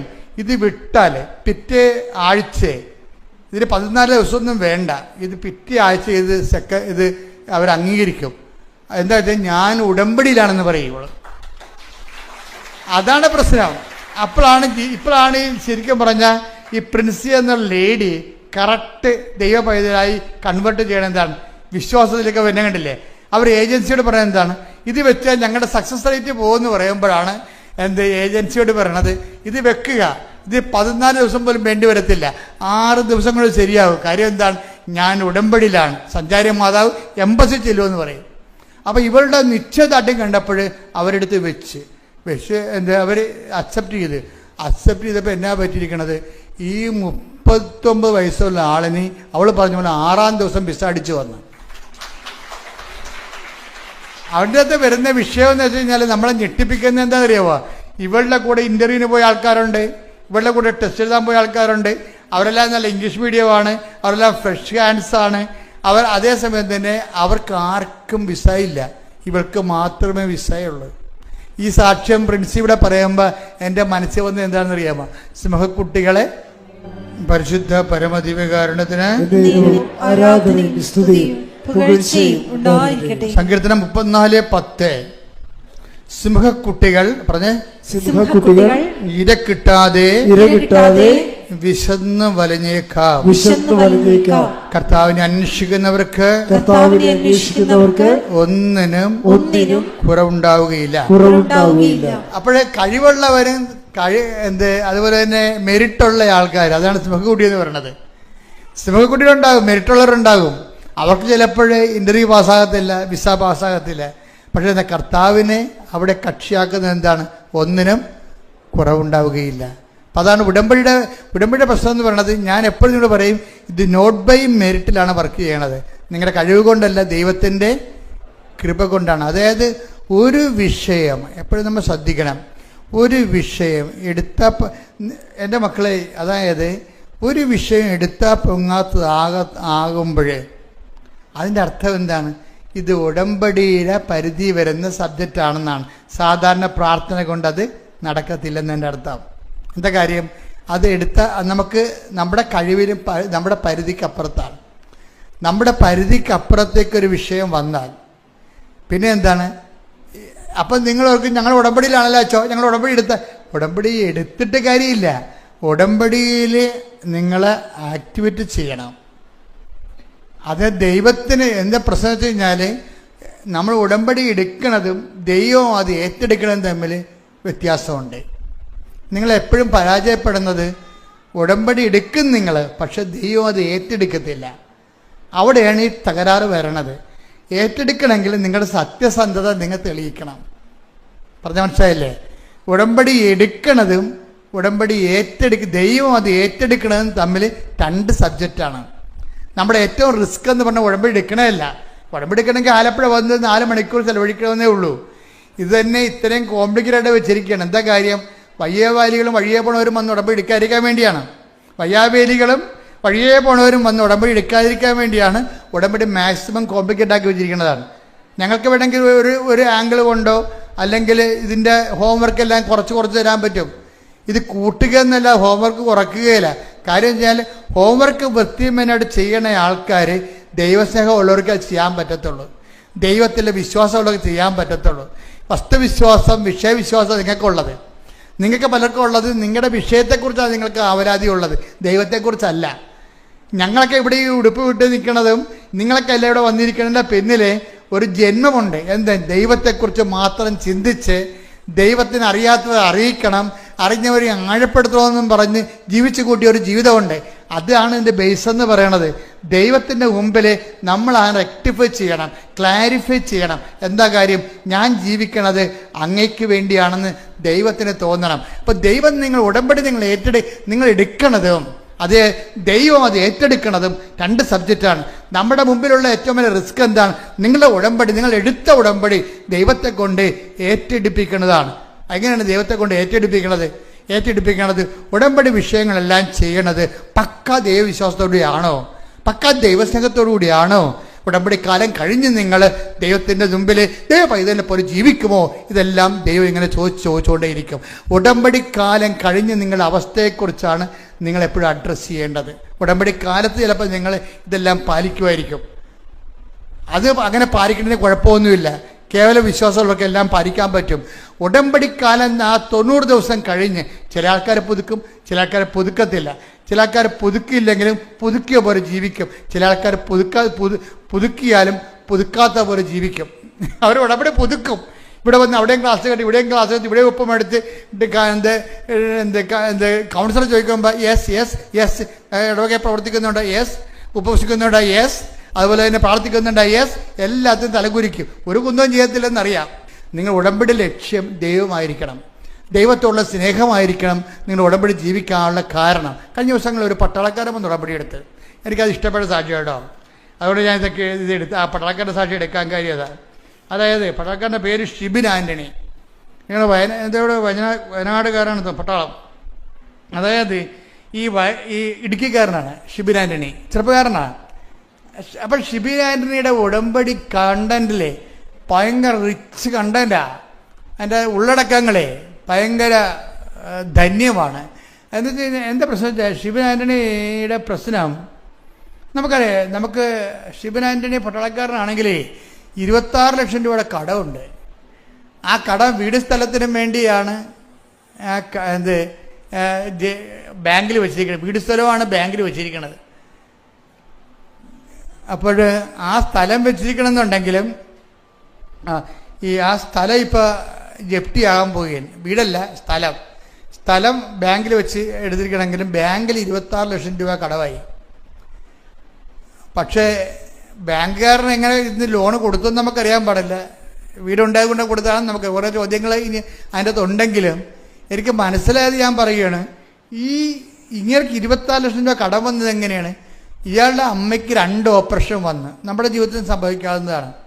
നമ്മളിങ്ങനെ ഇങ്ങനെ ബാലൻസിൽ ജീവിക്കാൻ പോകും. ബാലൻസിൽ ജീവിച്ച് കടം വരാതിരിക്കാൻ വേണ്ടി കോമാളിത്തരങ്ങളൊന്നും കാണിക്കാതെ വെടിപ്പും മെനയുമായിട്ട് ജീവിച്ച് പോവുകയാണ്. എന്താണ്? കടം വരാതിരിക്കാൻ വേണ്ടി നമ്മൾ ജീവിക്കുകയാണ്.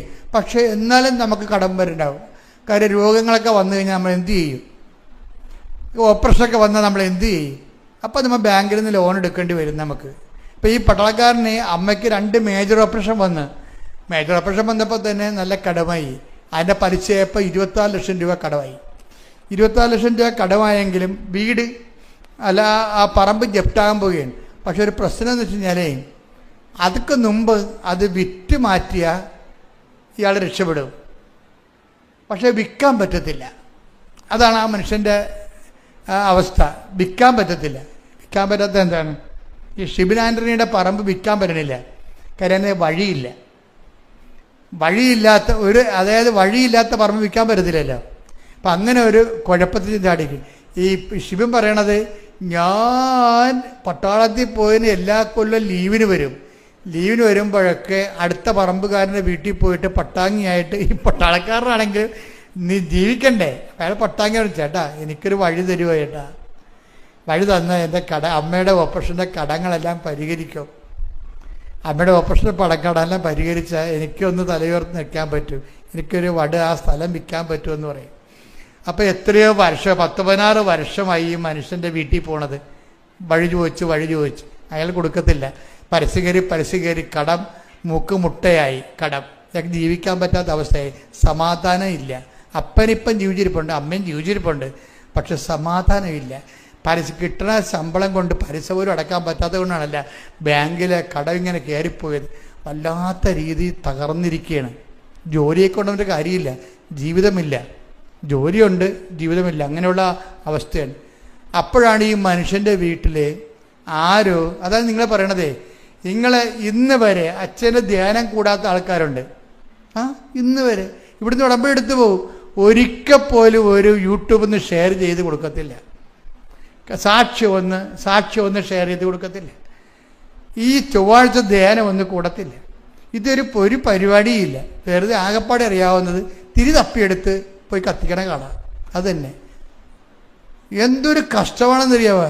എനിക്കാണെങ്കിൽ ഞാൻ ഈ ആൾത്താറയിൽ നിന്ന് ഇറങ്ങി എങ്ങനെ കൗണ്ടറിൽ ഇരിക്കുകയാണെങ്കിൽ എനിക്കത് കൈകാര്യം ചെയ്യാൻ പറ്റും. കാര്യം 50% ആൾക്കാരെ ഗുഡ് ബൈ പറഞ്ഞ് വിടാൻ പറ്റും. കാര്യം ഒരു മനുഷ്യന് ഉടമ്പടി എടുക്കാനുള്ള യോഗ്യതയില്ല, ഇവർ ചെയ്യത്തില്ല. അതാണ് വിഷയം. അപ്പം അതുകൊണ്ട് തന്നെ ഇങ്ങനെ കുറേ കള്ളനാണയങ്ങൾ ഉടമ്പടി എടുത്തിട്ടുണ്ട്. കാര്യം അവരത് ചെയ്യത്തില്ല. ചെയ്യണവർ ദൈവസ്നേഹത്തോടെ അല്ല ചെയ്യണത്, വല്ലപാടും ഒപ്പിച്ചുണ്ടാക്കുകയാണ് ചെയ്യണത്. കാര്യം കാണാൻ വേണ്ടി ഇടയ്ക്കിടയ്ക്ക് അവരുടെ കാര്യം നടന്നോ എന്ന് ചിന്തിക്കും. ദൈവത്തിൻ്റെ കാര്യത്തെക്കുറിച്ച് നല്ല ദൈവസ്നേഹത്തോടെ ചെയ്യണം, ദൈവത്തിന് വേണ്ടിയാണ് ജീവിക്കണമെന്ന് ദൈവത്തിന് തോന്നിയാലാണ് ഈ ഉടമ്പടി ദൈവം ഏറ്റെടുക്കത്തുള്ളൂ. പക്ഷേ ഷിബിനെ സംബന്ധിച്ചിടത്തോളം അയാളൊരു പട്ടാളക്കാരനാണെങ്കിൽ അയാൾ പറയണേ, ഞാനിങ്ങനെ പട്ടണത്തിൽ ഇങ്ങനെ നോക്കി നടക്കും, ആർക്കാണ് പ്രയാസം ഉള്ളതെന്ന് നോക്കി നടക്കും. ഞാൻ ഉടമ്പടിയിലല്ലേ, അപ്പം നോക്കി നടക്കുന്നതിന് എന്ത് ചെയ്താൽ ഞാനൊരു പഞ്ചാബുകാരനെ കണ്ടുപിടിച്ച്, അയാൾ എപ്പോഴും മരച്ചോട്ടി ഇരിപ്പുണ്ട്, പാവപ്പെട്ടതാണ്, ധർമ്മക്കാരനാണ്. അപ്പം ഞാൻ എന്ത് ചെയ്യും, എൻ്റെ ഇൻ്റർവെല്ല് ഉണ്ടാക്കി എല്ലാ ദിവസവും ആവശ്യമായ ഭക്ഷണം ഞാൻ കൊടുക്കും. അതാണ് അയാൾ പട്ടാളക്കാരനാണ്, അയാൾ ഡ്യൂട്ടിയിലാണ്. ഡ്യൂട്ടിയിൽ നിന്ന് സമയം കണ്ടുപിടിച്ചിട്ട് ഈ മരച്ചോട്ടി റോഡ് സൈഡിലിരിക്കുന്ന ഗ്രാമങ്ങളിലിരിക്കുന്ന ഈ പഞ്ചാബുകാരന് അയാൾ തിരക്കി പോയിട്ട് അയാൾക്ക് ഈ ഭക്ഷണം കൊടുക്കും. അപ്പോൾ എന്താണ്, ദൈവ തിരുസന്നിധിയിൽ ഇയാൾ ഷിബിൻ വിശ്വസ്തനാണ്. അവിടെയാണ് ഉടമ്പടി കത്തണത് അവിടെയാണ്. അതായത് അതിനുശേഷം നാട്ടിൽ വരുമ്പോഴും ഉടമ്പടി പ്രകാരം തന്നെയാണ് അത് പറയണേ. ഞാൻ അവിടെ ഹിന്ദി പത്രം മേടിച്ചുകൊണ്ട് പോയിട്ട് ഓരോ കടയിലും കൊണ്ടുപോയി, അവിടേക്ക് അറിയാമല്ലേ ഇതിൻ്റെ പലയിടത്തും മതപരിവർത്തന ക്രിമിനൽ കുറ്റമാണ്. അപ്പോൾ അതുകൊണ്ട് ചില സംസ്ഥാനങ്ങളിലൊക്കെ നമ്മുടെ പത്രക്കാർക്ക് വലിയ പ്രയാസമുണ്ട്, അവരൊക്കെ പോലീസ് പിടിക്കുന്നുണ്ട്. പിന്നെ ഇവിടുന്നൊക്കെ വിളിച്ച് പറഞ്ഞും നമ്മൾ അവിടെയുള്ള സ്വാധീനമൊക്കെ ഉപയോഗിച്ചൊക്കെയാണ് ചിലരെ അവരെ കാര്യങ്ങൾ പറഞ്ഞ് മനസ്സിലാക്കി. അതുകൊണ്ടാണ് നമ്മൾ ഡിസ്ക്ലെയിമർ പത്രത്തിൽ ഇട്ടിരിക്കണത്. പത്രം ആർക്കും കൊടുക്കാറില്ല, അതിന് നമ്മുടെ ഭരണഘടന നമുക്ക് മൗലികമായ അവകാശം തരുന്നുണ്ട്. നമ്മുടെ അറിവുകൾ, ബോധ്യങ്ങൾ മറ്റുള്ളവരൊക്കെ ഷെയർ ചെയ്യാൻ നമുക്ക് അധികാരമുണ്ട്. പക്ഷേ പോലീസുകാർ വെറുതെ കയറി പിടിക്കുന്നതാണ്, കേസ് നിൽക്കത്തില്ല. പക്ഷെ അതേസമയം അവർ വേറെ വകുപ്പൊക്കെ എഴുതി ചേർത്താൽ നമ്മുടെ ആൾക്കാർ ചില സമയത്ത് പീഡിപ്പിക്കണം. എന്നിട്ട് പോലും ആൾക്കാർ റിസ്ക് എടുത്ത് പത്രം കൊടുക്കുന്നുണ്ട്. ഇത് ഒരു റിസ്ക്കും ഇല്ലാത്ത ആൾക്കാരുടെ വീട്ടിൽ പത്രം വെറുതെ ഇരിപ്പുണ്ട്. മനസ്സിലായില്ലേ? ഒരു റിസ്ക്കും ഇല്ല, ആർക്ക് വേണം കൊടുക്കാവുന്ന വീട്ടിലും പത്രം കൊണ്ട്. ഏറ്റവും വലിയ ഗതികേടെന്ന് പറയണത്, നിങ്ങൾ ഉടമ്പടി എടുത്തിട്ട് ഭാര്യനെ കൊണ്ട് പത്രം കൊടുപ്പിക്കുന്നതാണ് ഏറ്റവും വലിയ ഗതികേട്. മക്കൾ ഉടമ്പടി എടുക്കും, അമ്മയെ കൊണ്ട് ഭർത്താവ് പത്രം കൊടുപ്പിക്കും. ഇത് രണ്ടും ഒരു വിഷയമാണ്. ഉടമ്പടി പേഴ്സണൽ വ്യക്തിപരമായിട്ടുള്ള വിഷയമാണത്. നിങ്ങൾ വ്യക്തിപരമായിട്ടാണ് ഉടമ്പടി എടുത്തിരിക്കുന്നത് ദൈവമായിട്ട്. അപ്പോൾ ആ വർക്ക് നിങ്ങൾ ഇങ്ങനെ കൊട്ടേഷൻ കൊടുക്കരുത്. നിങ്ങൾ കൊട്ടേഷൻ കൊടുത്തു കഴിഞ്ഞാൽ എന്താ പറ്റുമെന്ന് വെച്ച് കഴിഞ്ഞാൽ ഉടമ്പടി വർക്കൗട്ട് ചെയ്യത്തില്ല. പിന്നെ നിങ്ങൾ കത്തോലിക്കന്നെ കുമ്പസാരിക്കാൻ പറയണം, ദൈവത്തിനെ പറ്റിച്ചിട്ടുണ്ടെന്ന് പറയണം നിങ്ങളെ. കാര്യം എന്താ കഴിഞ്ഞാൽ ഉടമ്പടി നിങ്ങൾ ചെയ്തോളാം എന്നാണ് ഇവിടെ ഉടമ്പടി പ്രഖ്യാപനം നടത്തിയിരിക്കുന്നത്. അല്ലാതെ വൈഫിനെ കൊണ്ടാ മക്കളെ കൊണ്ടാ പത്രം കൊടുപ്പിക്കാവുന്നല്ല. അപ്പം അതുകൊണ്ടാണ് ഈ അച്ഛന്മാർ വന്ന് ഉടമ്പടി എടുക്കുമ്പോൾ ഞാൻ അച്ഛന്മാരോട് പറയും, അച്ഛന്മാർക്ക് ആരെങ്കിലും അറിഞ്ഞുകൊണ്ടാണ് വന്നിരിക്കുന്നത്. നിങ്ങൾ വിഷയം ഉണ്ടെന്നൊക്കെ എനിക്കറിയാം, പക്ഷെ അതല്ല, നിങ്ങൾ ഉടമ്പടി പാലിക്കാൻ കറക്റ്റാണോ നിങ്ങൾ ഈ പത്രം വൃത്തിയായിട്ട് കൊണ്ടേ കൊടുക്കുമോ എന്ന് ഞാൻ ചോദിക്കും. കൊടുക്കാൻ ഉദ്ദേശിക്കുന്നില്ലെങ്കിൽ അച്ഛൻ എടുക്കരുത്, അച്ഛൻ പ്രാർത്ഥിച്ചിട്ട് പോയിക്കാൻ പറയും. അപ്പം അച്ഛന്മാരുടെ വരെ ഞാൻ ഇങ്ങനെ പെരുമാറണത്. അപ്പം നിങ്ങളോടൊക്കെ ഉള്ള അവസ്ഥ എന്തായിരിക്കും? അപ്പം അതുകൊണ്ട് എപ്പോഴും നമ്മൾ ശ്രദ്ധിക്കേണ്ടത്, നിങ്ങൾ കൃത്യമായിട്ട് ഈ സംഭവം ഇത് കാര്യം ഇതിനകത്ത് 50 പോയിന്റ് സുവിശേഷ കൈമാറ്റത്തിനാണ്, 30 പോയിന്റ് ഉപവിപ്രവർത്തനങ്ങൾക്കാണ്, 20 പോയിന്റാണ് പ്രത്യക്ഷീകരണ പ്രാർത്ഥനയ്ക്കുള്ളത്. നിങ്ങൾ ആ 30 എന്താണ് അങ്ങനെ അപ്പം നിങ്ങൾ എന്നോട് ചോദിക്കും, എന്തുകൊണ്ട് അച്ഛൻ എന്ത് കണക്കനുസരിച്ചാണ് ഇത് പറയണമെന്ന്? ഇത് പറയണമെന്ന് പറയുന്നത് 5:19 അനുസരിച്ചുകൊണ്ടാണ്. അച്ഛാ ഒന്ന് വായിച്ചാ മത്തായി 5:19 ശ്രദ്ധിക്കട്ടെ. ഹല്ലേലൂയ ഹല്ലേലൂയ ഹല്ലേലൂയ ഹല്ലേലൂയ യേശുവേ നന്ദി, യേശുവേ സ്തുതി. ഹല്ലേലൂയ ഹല്ലേലൂയ ഹല്ലേലൂയ ഹല്ലേലൂയ ഹല്ലേലൂയ ഹല്ലേലൂയ യേശുവേ ആരാധന ആരാധന ആരാധന ആരാധന ആരാധന. മത്തായി 5:19 ഈ പ്രമാണങ്ങളിൽ ഈ വചനങ്ങളിൽ ഏറ്റവും നിസ്സാരമായ ഒന്ന് ലംഘിക്കുകയോ ലംഘിക്കുവാൻ മറ്റുള്ളവരെ പഠിപ്പിക്കുകയോ ചെയ്യുന്നവൻ സ്വർഗരാജ്യത്തിൽ ചെറിയവനെന്ന് വിളിക്കപ്പെടും.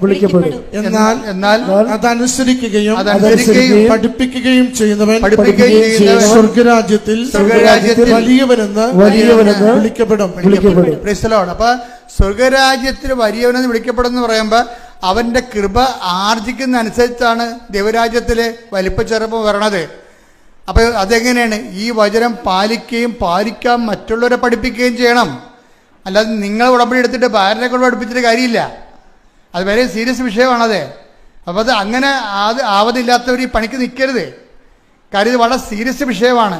ഇപ്പം നിങ്ങൾ തന്ത്രപൂർവ്വം ദൈവത്തിൻ്റെ കണ്ണിൽ പൊടിയിട്ടിട്ട് ദൈവത്തിൻ്റെ അടുത്ത് ശാസ്ത്രീയ വർത്തമാനം പറയാമെന്നാണ് വിചാരിക്കണത്. അങ്ങനെയല്ല ഇത് വ്യക്തി കർത്താവിനെ അറിയുക, അറിയാത്തവരെ അറിയിക്കുക നമ്മുടെ ഉത്തരവാദിത്വമാണത്. അത് ദൈവസ്നേഹത്തോടെ ചെയ്യണം. ഇവിടെ എന്തുകൊണ്ടാണ് ഉടമ്പടിയിൽ എല്ലാവരും സാക്ഷ്യം പറയണത്? ഇത് പാലിക്കുന്ന ആൾക്കാർക്കൊരു പ്രശ്നവുമില്ല. അതുപോലെ തന്നെ ഇതിൻ്റെ കാരുണ്യ പ്രവൃത്തി എന്താണ്? ഞാൻ കഴിഞ്ഞ ധ്യാനത്തിൽ ഇത് പറഞ്ഞു. അത് കാരുണ്യ പ്രവർത്തന കാര്യം 25-34 എടുത്ത് മത്തായിയുടെ സുവിശേഷം ശ്രദ്ധിക്കട്ടെ. ഹല്ലേലൂയ. മത്തായി 25:34 എന്റെ പിതാവിനാൽ അനുഗ്രഹിക്കപ്പെട്ടവരെ വരുവിൻ ലോകസ്ഥാപനം മുതൽ നിങ്ങൾക്കായി സജ്ജമാക്കിയിരിക്കുന്ന രാജ്യം അവകാശപ്പെടുത്തുവിൻ. അപ്പൊ എനിക്ക് എന്തുകൊണ്ടെന്നാൽ എനിക്ക് വിശന്നു, നിങ്ങൾ എനിക്ക് ഭക്ഷണം തന്നു, എനിക്ക് ദാഹിച്ചു, നിങ്ങൾ എനിക്ക് കുടിക്കാൻ തന്നു, ഞാൻ നഗ്നനായിരുന്നു, നിങ്ങൾ എന്നെ ഉടുപ്പിച്ചു. അതിനാൽ ആണ് എൻ്റെ പിതാവിനാൽ അനുഗ്രഹിക്കപ്പെട്ടവരെ വരും. ഇപ്പം കാരുണ്യപ്രവൃത്തി ചെയ്തുകൊണ്ട് എന്താണ്? എൻ്റെ പിതാവിന് അനുഗ്രഹിക്കപ്പെട്ട വരുവിൻ ലോകാരംഭം ഒരിക്കലും രാജ്യം കൈവശമാക്കാൻ പറഞ്ഞിട്ടുണ്ട്. അത് വലുതാണോ ചെറുതാണോ എന്നുള്ളത് വേറെ വിഷയമാണ്. അത് കൃത്യമായിട്ടും വലിയ ദൈവാനുഭവത്തിലേക്ക് നിത്യതയുടെ ഉന്നത കൃപകളിലേക്ക് ക്ഷണിക്കപ്പെടുന്നത് ഉപവിപ്രവർത്തനമല്ല, അത് സുവിശേഷ പ്രവർത്തനമാണ്. അതുകൊണ്ടാണ് ഞാൻ പറഞ്ഞത് 50 മാർക്ക് പത്ര കൈമാറ്റത്തിനാണ്. പത്രത്തിലൂടെ എന്താ ഉള്ളത്? അനുഭവ സാക്ഷ്യങ്ങളാണ്. ആരുടെ അനുഭവങ്ങൾ? ക്രിസ്തുവിനെ വചനം നടപ്പിൽ വരുത്തിക്കൊണ്ട് അവൻ പറയണ പോലെ ചെയ്ത് അനുഭവം പ്രാപിച്ചവരുടെ അനുഭവ സാക്ഷ്യമാണ് പത്രത്തിലുള്ളത്. 100 ഉണ്ട്. കാണുമ്പോൾ തന്നെ അത് ആൾക്കാർ മനസ്സിലാക്കി എൻ്റെ പ്രശ്നമുള്ള സാക്ഷ്യം വായിച്ചു കഴിയുമ്പോൾ അവൻ കർത്താവിനെ തിരക്കി വരും. അറിയാത്തത് അറിയിക്കാൻ പറ്റും, അറിഞ്ഞവരെ ആഴപ്പെടുത്താൻ പറ്റും. ഉപവിപ്രവർത്തനങ്ങൾക്ക് 30 മാർക്കാണ്. പിന്നെ എന്ത് പ്രാർത്ഥന? പിന്നെ 20 പോയിൻ്റാണ് ഉള്ളത് പ്രാർത്ഥനയ്ക്കുള്ളത്. നിങ്ങൾ എന്താ ചെയ്യണമെന്ന് വെച്ച് കഴിഞ്ഞാൽ ഇതൊന്നും ചെയ്യത്തില്ല, പ്രാർത്ഥന മാത്രം കൊണ്ടുകൊണ്ടിരിക്കും. അത് പ്രാർത്ഥിക്കണാണ്, നിങ്ങൾക്കറിയാൻ പറഞ്ഞിട്ടാണ് ഞാൻ വിശ്വാസ പ്രമാണം എഴുതിയിരിക്കണം. അതിൻ്റെ അകത്ത് വിശ്വാസ പ്രമാണം എല്ലാവർക്കും അറിയാം, സ്വർഗസ്ഥരാപിത എല്ലാവർക്കും അറിയാം, നന്മ പറഞ്ഞ പറയും എല്ലാവർക്കും അറിയാം, ജപമാല എല്ലാവർക്കും അറിയാം ശരിക്കും. പക്ഷെ അതിൻ്റെ എല്ലാം ചെല്ലിയാലും നമുക്ക് വരുന്നത് എന്താണ്? അതെല്ലാം ചെല്ലണം. എന്താണ്? കഴിഞ്ഞ ധ്യാനത്തിൽ ഞാൻ പറഞ്ഞായിരുന്നു, വെള്ളം കുടിക്കാൻ ജീവിക്കാൻ പറ്റുമോ? ഡീഹൈഡ്രേഷൻ ഉണ്ടാവും, കരളുപാട്, കിഡ്നി ചുങ്ങിപ്പോവും, ചത്തുപോവും. അപ്പോൾ പ്രാർത്ഥനയില്ല ജീവിക്കാൻ പറ്റത്തില്ല. പ്രാർത്ഥന വെള്ളം പോലെയാണ്. പക്ഷെ നമ്മൾ ജോലി ചെയ്യണമെങ്കിൽ ഗുരുത്വമുള്ള ഭക്ഷണം വേണം, ന്യൂട്രീഷനായിട്ടുള്ള ഫുഡ് വേണം. അതിനാണ് ഉപവിപ്രവർത്തനങ്ങളും സുവിശേഷ വേലയെന്ന് പറയണത്. അപ്പം അതുകൊണ്ട് ഇതിൻ്റെ എല്ലാം കറക്റ്റായിട്ടാണ് ഉടമ്പടിയിലുള്ളത്. ഷിബിൻ ഇതെല്ലാം കൃത്യമായിട്ട് ചെയ്യുന്ന ആളാണ്. അതുകൊണ്ടാണ് ഹിന്ദി പത്രവും ഇംഗ്ലീഷ് പത്രവും മേടിച്ചിട്ട് ഇന്ത്യ മുഴുവനും പറ്റുന്ന സ്ഥലങ്ങളെല്ലാം ആ മനുഷ്യൻ കൊണ്ടേ കൊടുക്കണത്. കൊടുത്തിട്ട് ഒരു ദിവസം ഷിബിൻ നാട്ടിൽ വരുമ്പോൾ ഷിബിനോട് ഇപ്പം നമ്മൾ സത്യസന്ധരാണെന്ന് പറഞ്ഞാൽ അമ്മ ഉടനെ ഇടപെടും. നമ്മൾ ദൈവം ഇടപെടാത്തതിൻ്റെ കാര്യം എന്നറിയാവോ? നമ്മൾ ഉടമ്പടി സത്യസന്ധരല്ലാത്തത് കൊണ്ടാണ്. ഷിബിൻ ഉടനെ നാട്ടിൽ വന്നപ്പോൾ പരിശുദ്ധമ്മ പറഞ്ഞു, മോനെ അവിടെ കൊണ്ട് ഉപ്പിടാൻ പറഞ്ഞു. ആ പറമ്പ് വഴിയിലല്ല ഉപ്പിടാൻ പറഞ്ഞു.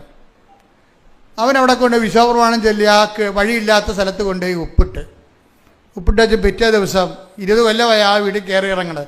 ആ മനുഷ്യനോട് ഇരുന്നവൻ, ചേട്ടാ ഇത്തിരി വഴി കിട്ടാൻ വല്ല മാർഗമുണ്ടോ? ഞാനിത് 20ാമത്തെ കൊല്ലാണ് വരണത്.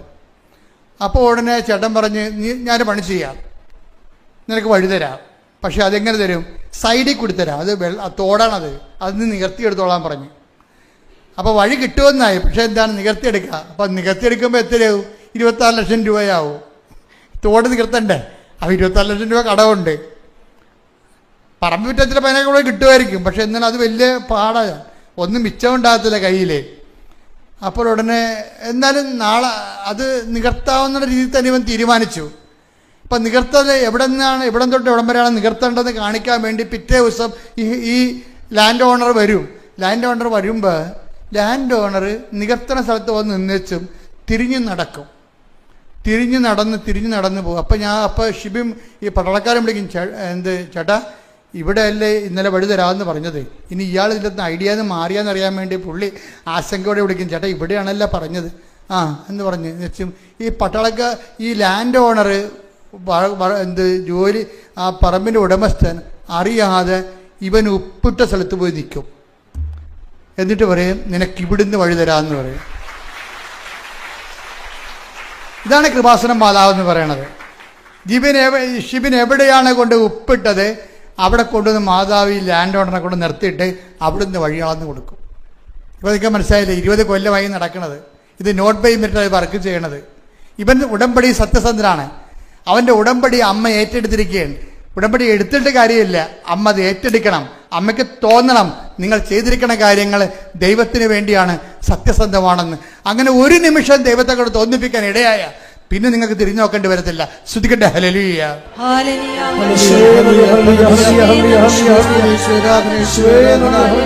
ഉടമ്പടി വിശ്വസ്തയോടെ ജീവിക്കുവാൻ വിശ്വാസം കൈമാറിക്കൊണ്ട് അവിടെ ഏറ്റെടുക്കുവാൻ ഞങ്ങളെ സഹായിക്കണം. ഈ വഴി കിട്ടിക്കഴിഞ്ഞപ്പോൾ എൻ്റെ സ്വർഗം കിട്ടിയ പോലെ. പക്ഷെ ഇത് ഇനി വിറ്റ് മാറ്റാൻ വേണ്ടി ഈ ലീവിന് മുമ്പ് വിറ്റ് മാറ്റിയിട്ടല്ല ജപ്തി നടന്ന് രക്ഷപ്പെടണം. ജപ്തി ഡേറ്റ് വന്നിരിക്കണല്ല. നമുക്ക് വഴി കിട്ടിയാലും വിറ്റ് മാറ്റില്ല ജപ്തി ചെയ്ത് പോകുമല്ലോ. അപ്പോൾ കുടുങ്ങിക്കുന്നതിനെ കിടക്കണതാണ്. അങ്ങനെ ജിബിൻ രണ്ടാമത് ഇത് പുതുക്കാൻ വേണ്ടി വന്നപ്പോൾ എന്നെ വന്ന് കണ്ട്. ഇപ്പം ഞാൻ ജിബിൻ്റെ ഈ കേസ്, എനിക്ക് ഈ കേസ് കൊണ്ടൊന്നും അറിയത്തില്ലല്ലോ. ഞാൻ കിട്ടിയ പേപ്പർ അങ്ങനെ എന്നെ കൊണ്ട് അമ്മയെടുത്ത് വെച്ചു. അത് 6 പേപ്പർ ഒരുമിച്ചാണ് വെക്കണത്. നിങ്ങളവർക്ക് എൻ്റെ പേപ്പർ അഡിറ്റായിപ്പോയി. അപ്പോൾ ആദ്യം വന്ന് നിൽക്കും, എന്തിനാണ് എൻ്റെ പേപ്പർ മുകളിലിരിക്കാൻ വേണ്ടി. അങ്ങനെയൊന്നും വേണ്ട. അമ്മ ഇത് പേപ്പർ കണ്ടു, അത്രയേ ഉള്ളൂ. ഈ പേപ്പർ വെച്ചപ്പോൾ തന്നെ ജിബിൻ്റെ കാര്യത്തിൽ തീരുമാനമായി. അമ്മ പറഞ്ഞ്, ഞാൻ അവൻ്റെ അടുത്ത് വന്നപ്പോൾ പറഞ്ഞ് 6 എന്ന് അമ്മ പറയുന്നുണ്ടെന്ന് പറഞ്ഞു. 6. അപ്പോൾ അതിൻ്റെ അകത്ത് മെസ്സേജായാണത്. അതിന് മെസ്സേജുണ്ട്. അതാണ് നമ്മൾ സത്യസന്ധരാണെങ്കിൽ ദൈവം പ്രസൻസ് ഉണ്ടാവും. നമുക്ക് ദൈവത്തെ കാണുന്നില്ല, പ്രസൻസ് ഇല്ലെന്ന് പറഞ്ഞാൽ എന്താണെന്ന് അറിയാമോ? നിങ്ങളെ ഉടമ്പടി സത്യസന്ധരാണെങ്കിൽ ഉടമ്പടിയുടെ ഉള്ളതാണ് ഈ മഴവില്ലും സുഗന്ധാഭിഷേകവും അതുപോലെ തന്നെ പേരും ദർശനവും സ്വപ്നവും. ഉടമ്പടിയെല്ലാം വൃത്തിയാണെങ്കിൽ പ്രസൻസ് വരും. എന്താണ്? I will come with you wherever you go. നീ എവിടെ പോയാലും ഞാൻ നിൻ്റെ കൂടെ വരും. പ്രസൻസ് ആണത്. അത് വാഗ്ദാനത്തിലുള്ളതാണ്. അപ്പം അമ്മയുടെ അടുത്ത് വെച്ചപ്പോൾ തന്നെ അമ്മ പറഞ്ഞു 6 എന്ന് പറയാൻ പറഞ്ഞു. ഞാൻ ഷിബിനോട് പറഞ്ഞു 6 എന്ന് പറയുന്നുണ്ട്. അപ്പം ഷിബിൻ എന്നോട് ചോദിച്ച്, ഡേറ്റ് ആണോ അക്ഷരമാണോ? ഞാൻ പിന്നെ അറിയത്തില്ല. വെയിറ്റ് എന്ന് പറഞ്ഞു. വെയിറ്റ് എന്ന് വെച്ചതിൻ്റെ അർത്ഥം എന്താണ്? വെയിറ്റ് ഇൻ കവനൻ്റ് എന്നതിൻ്റെ അർത്ഥം നീ ഉടമ്പടിയിൽ ജാഗ്രതയോടെ വെയിറ്റ് ചെയ്യുക, സമയമാകുമ്പോൾ അമ്മ അറിയിക്കുമെന്ന് പറഞ്ഞു. അപ്പോൾ ഒരു 6 കഴിഞ്ഞ് പോയി, പിന്നെ ഒരു 16 കഴിഞ്ഞ് പോയി, 26 കഴിഞ്ഞ് പോയി, ഇപ്പം കിട്ടും എല്ലാം 6 ഉണ്ടല്ലോ നിൽക്കണം. ആരും വന്നില്ല. പക്ഷേ ഒരു 6-ാം തീയതി 6 മാസം കഴിഞ്ഞ് 6-ാം മാസം ആയപ്പോൾ ആൾ വന്നു, സ്ഥലമെടുത്തു. സ്ഥലമെടുത്തതിന് ശേഷം ഒപ്പിട്ടപ്പോഴാണ് മനസ്സിലാകണത് അയാളുടെ പേര് 6-ലാണ് തുടങ്ങണത്. ആ ഒപ്പിട്ടതിൻ്റെ ആളിൻ്റെ പേരും 6-ആണ്, വന്നിരിക്കണതും 6-ാം മാസമാണ്. എന്ന് വെച്ച് കഴിഞ്ഞാൽ ഈ പേരിൻ്റെ കാര്യമാണ്. അതായത് ദൈവം നമുക്ക് അടയാളം തരുന്നതിൻ്റെ ഉദ്ദേശം എന്ന് വെച്ച് കഴിഞ്ഞാൽ അത് ദൈവമാണ് ഇതിനകത്ത് ഇടപെട്ടിരിക്കണം എന്നുള്ളത് നമ്മളെ ബോധ്യപ്പെടുത്താൻ വേണ്ടിയാണ് അടയാളം തരണത്. അല്ല നിങ്ങളെ സന്തോഷിപ്പിക്കാനല്ല. അത് ചിലപ്പോൾ ഉണ്ടാകാം. പക്ഷേ ദൈവമാണ് ഇതിൻ്റെ അകത്ത് ഇടപെട്ടിരിക്കുന്നത്, വേറെ ആരുമല്ല. ഇത് നോട്ട് ബൈ മെറ്റലാണ് വർക്ക് ചെയ്തിരിക്കുന്നത്. പക്ഷേ ഇവിടെ പ്രശ്നം, ഷിബിൻ്റെ റിസ്ക് എന്താ? ദൈവത്തെ ഒരിക്കലും അനുഭവിച്ച് കഴിഞ്ഞാൽ പിന്നെ ഒരു പ്രശ്നത്തിൽ വേണ്ടത് നമ്മുടെ മുമ്പിലുള്ള റിസ്ക് എന്ന് പറയുന്നത് ആ അരൂപി നമ്മൾ തുടരും. അതുകൊണ്ട് അത് നിങ്ങൾ ഉറപ്പ് വരുത്തണം. ഇന്ന് നിങ്ങളുടെ ജീവിതത്തിൽ അനുഭവം നടക്കും. ഇന്ന് ഞാനിപ്പം എൻ്റെ മാതാവ് പ്രത്യക്ഷപ്പെട്ട 2004 എന്നാണ് മാതാവ് പ്രത്യക്ഷപ്പെട്ടത്. അപ്പം ഞാൻ എവിടെയാണ് നിന്നത്? അവിടെ തന്നെയാണ് ഇപ്പോഴും ഞാൻ നിൽക്കുന്നത്. ആ കർത്താവിൻ്റെ ദിവ്യകാരുണ്യം ഇപ്പോൾ ഇവിടെ ഇരിപ്പുണ്ട്. അമ്മയുടെ സാന്നിധ്യം ഇവിടെ ഉണ്ട്. ഇവിടെ നിന്ന് ഞാൻ പറയുകയാണ്, നിങ്ങൾ ഉടമ്പടിയിൽ ഇന്ന് ഉടമ്പടിക്ക് ശേഷവും നിങ്ങളുടെ കാലാവധിക്ക് ശേഷവും നിങ്ങൾ ഉടമ്പടി തന്നെ ദൈവത്തിൻ്റെ സ്നേഹത്തെ പ്രതി സാക്ഷിയായിട്ട് ജീവിക്കും. ദൈവത്തിന് പ്രയോജനമുള്ളൊരു ജന്മമായിട്ട് ദൈവത്തിൻ്റെ സുവിശേഷ സാക്ഷിയായി ഞാൻ ജീവിക്കുമെന്ന് ദൈവത്തിൻ്റെ വാക്ക് വൃത്തിയായിട്ട് കൊടുത്തു കഴിഞ്ഞാൽ ഇന്ന് നിങ്ങൾക്ക് അടയാളം കിട്ടും. ശ്രദ്ധിക്കട്ടെ. ഹല്ലേലൂയ.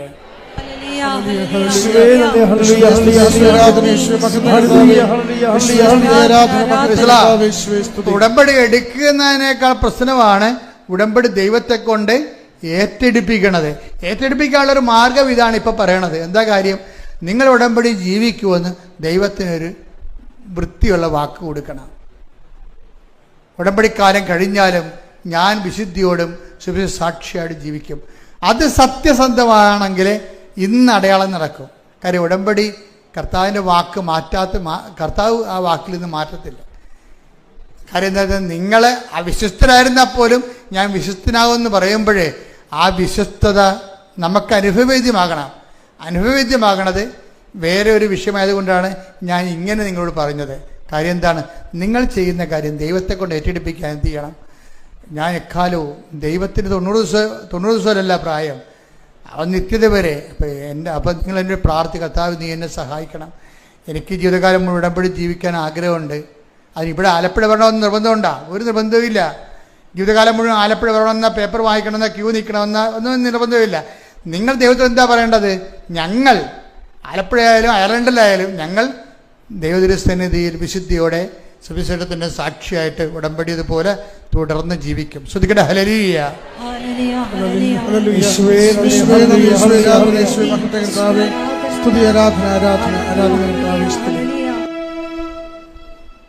പരിശുദ്ധ പരമ ദിവ്യകാരുണ്യത്തിന് പരിശുദ്ധ പരമ ദിവ്യകാരുണ്യത്തിന് പരിശുദ്ധ പരമ ദിവ്യകാരുണ്യത്തിന് എൻ്റെ പ്രിയപ്പെട്ടവരെ, രോഗസൗഖ്യ പ്രാർത്ഥനയുടെ സമയമാണ്. കൈകൾ മാറ്റി മാറ്റി വെക്കണം. നെഞ്ചിൽ വെക്കണം, വയറിൽ വെക്കണം, കഴുത്തിൽ വെക്കണം.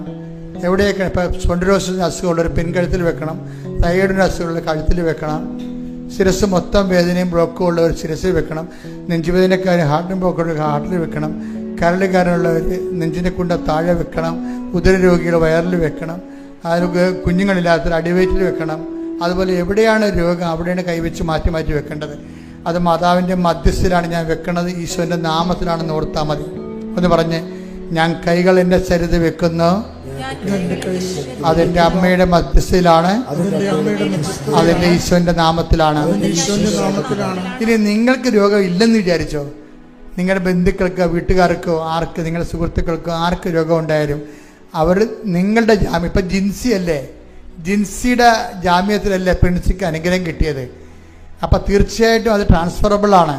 നിങ്ങളുടെ വിശ്വാസത്തിൽ നിങ്ങൾക്ക് വിശ്വാസം ഇല്ലാത്തവർക്ക് വേണ്ടി പ്രാർത്ഥിക്കാം. അവരെ കർത്താവ് നിങ്ങളുടെ അടിസ്ഥാനത്തിൽ വീണ്ടെടുക്കും. ശ്രുതിക്കട്ടെ ഹല്ലേലൂയ.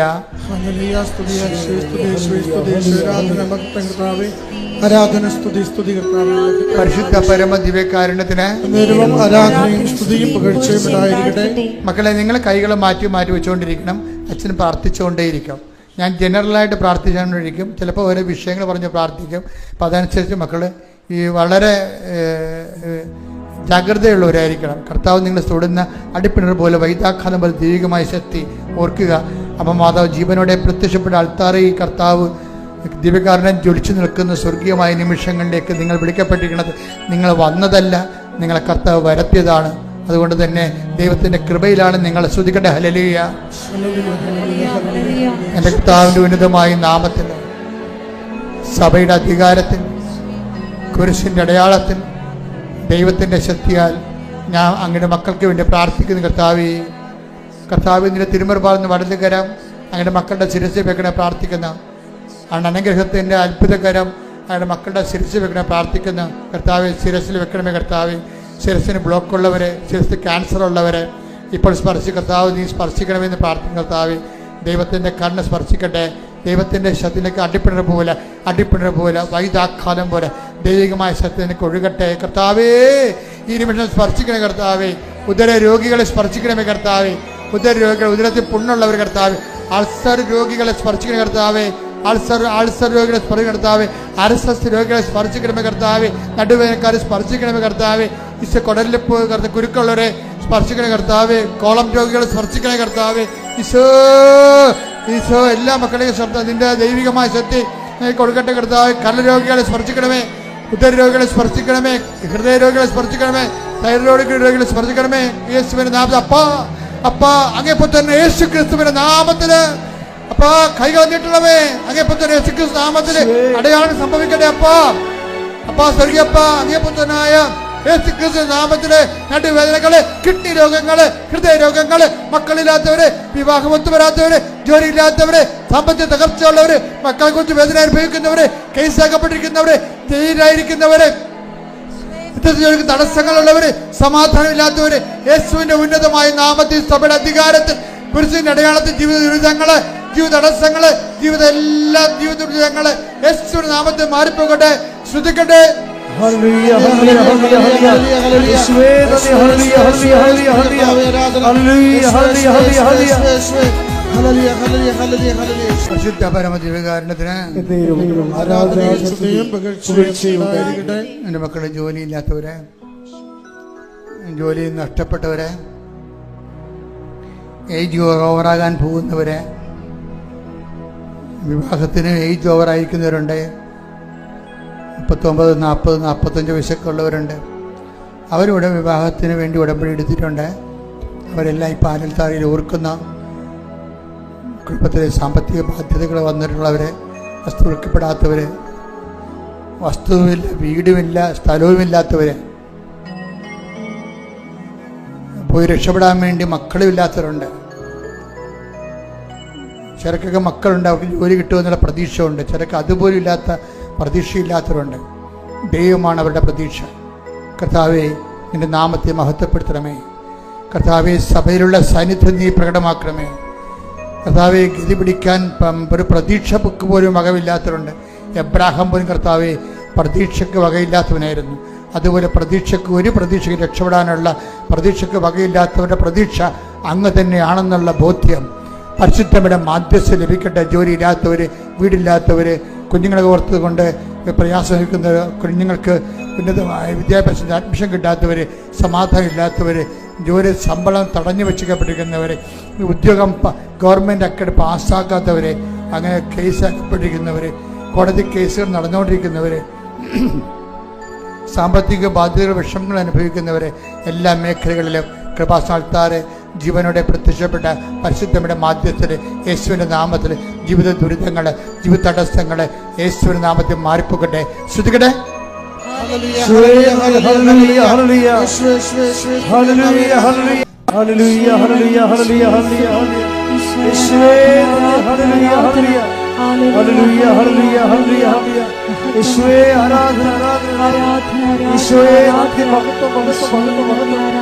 ആരാധന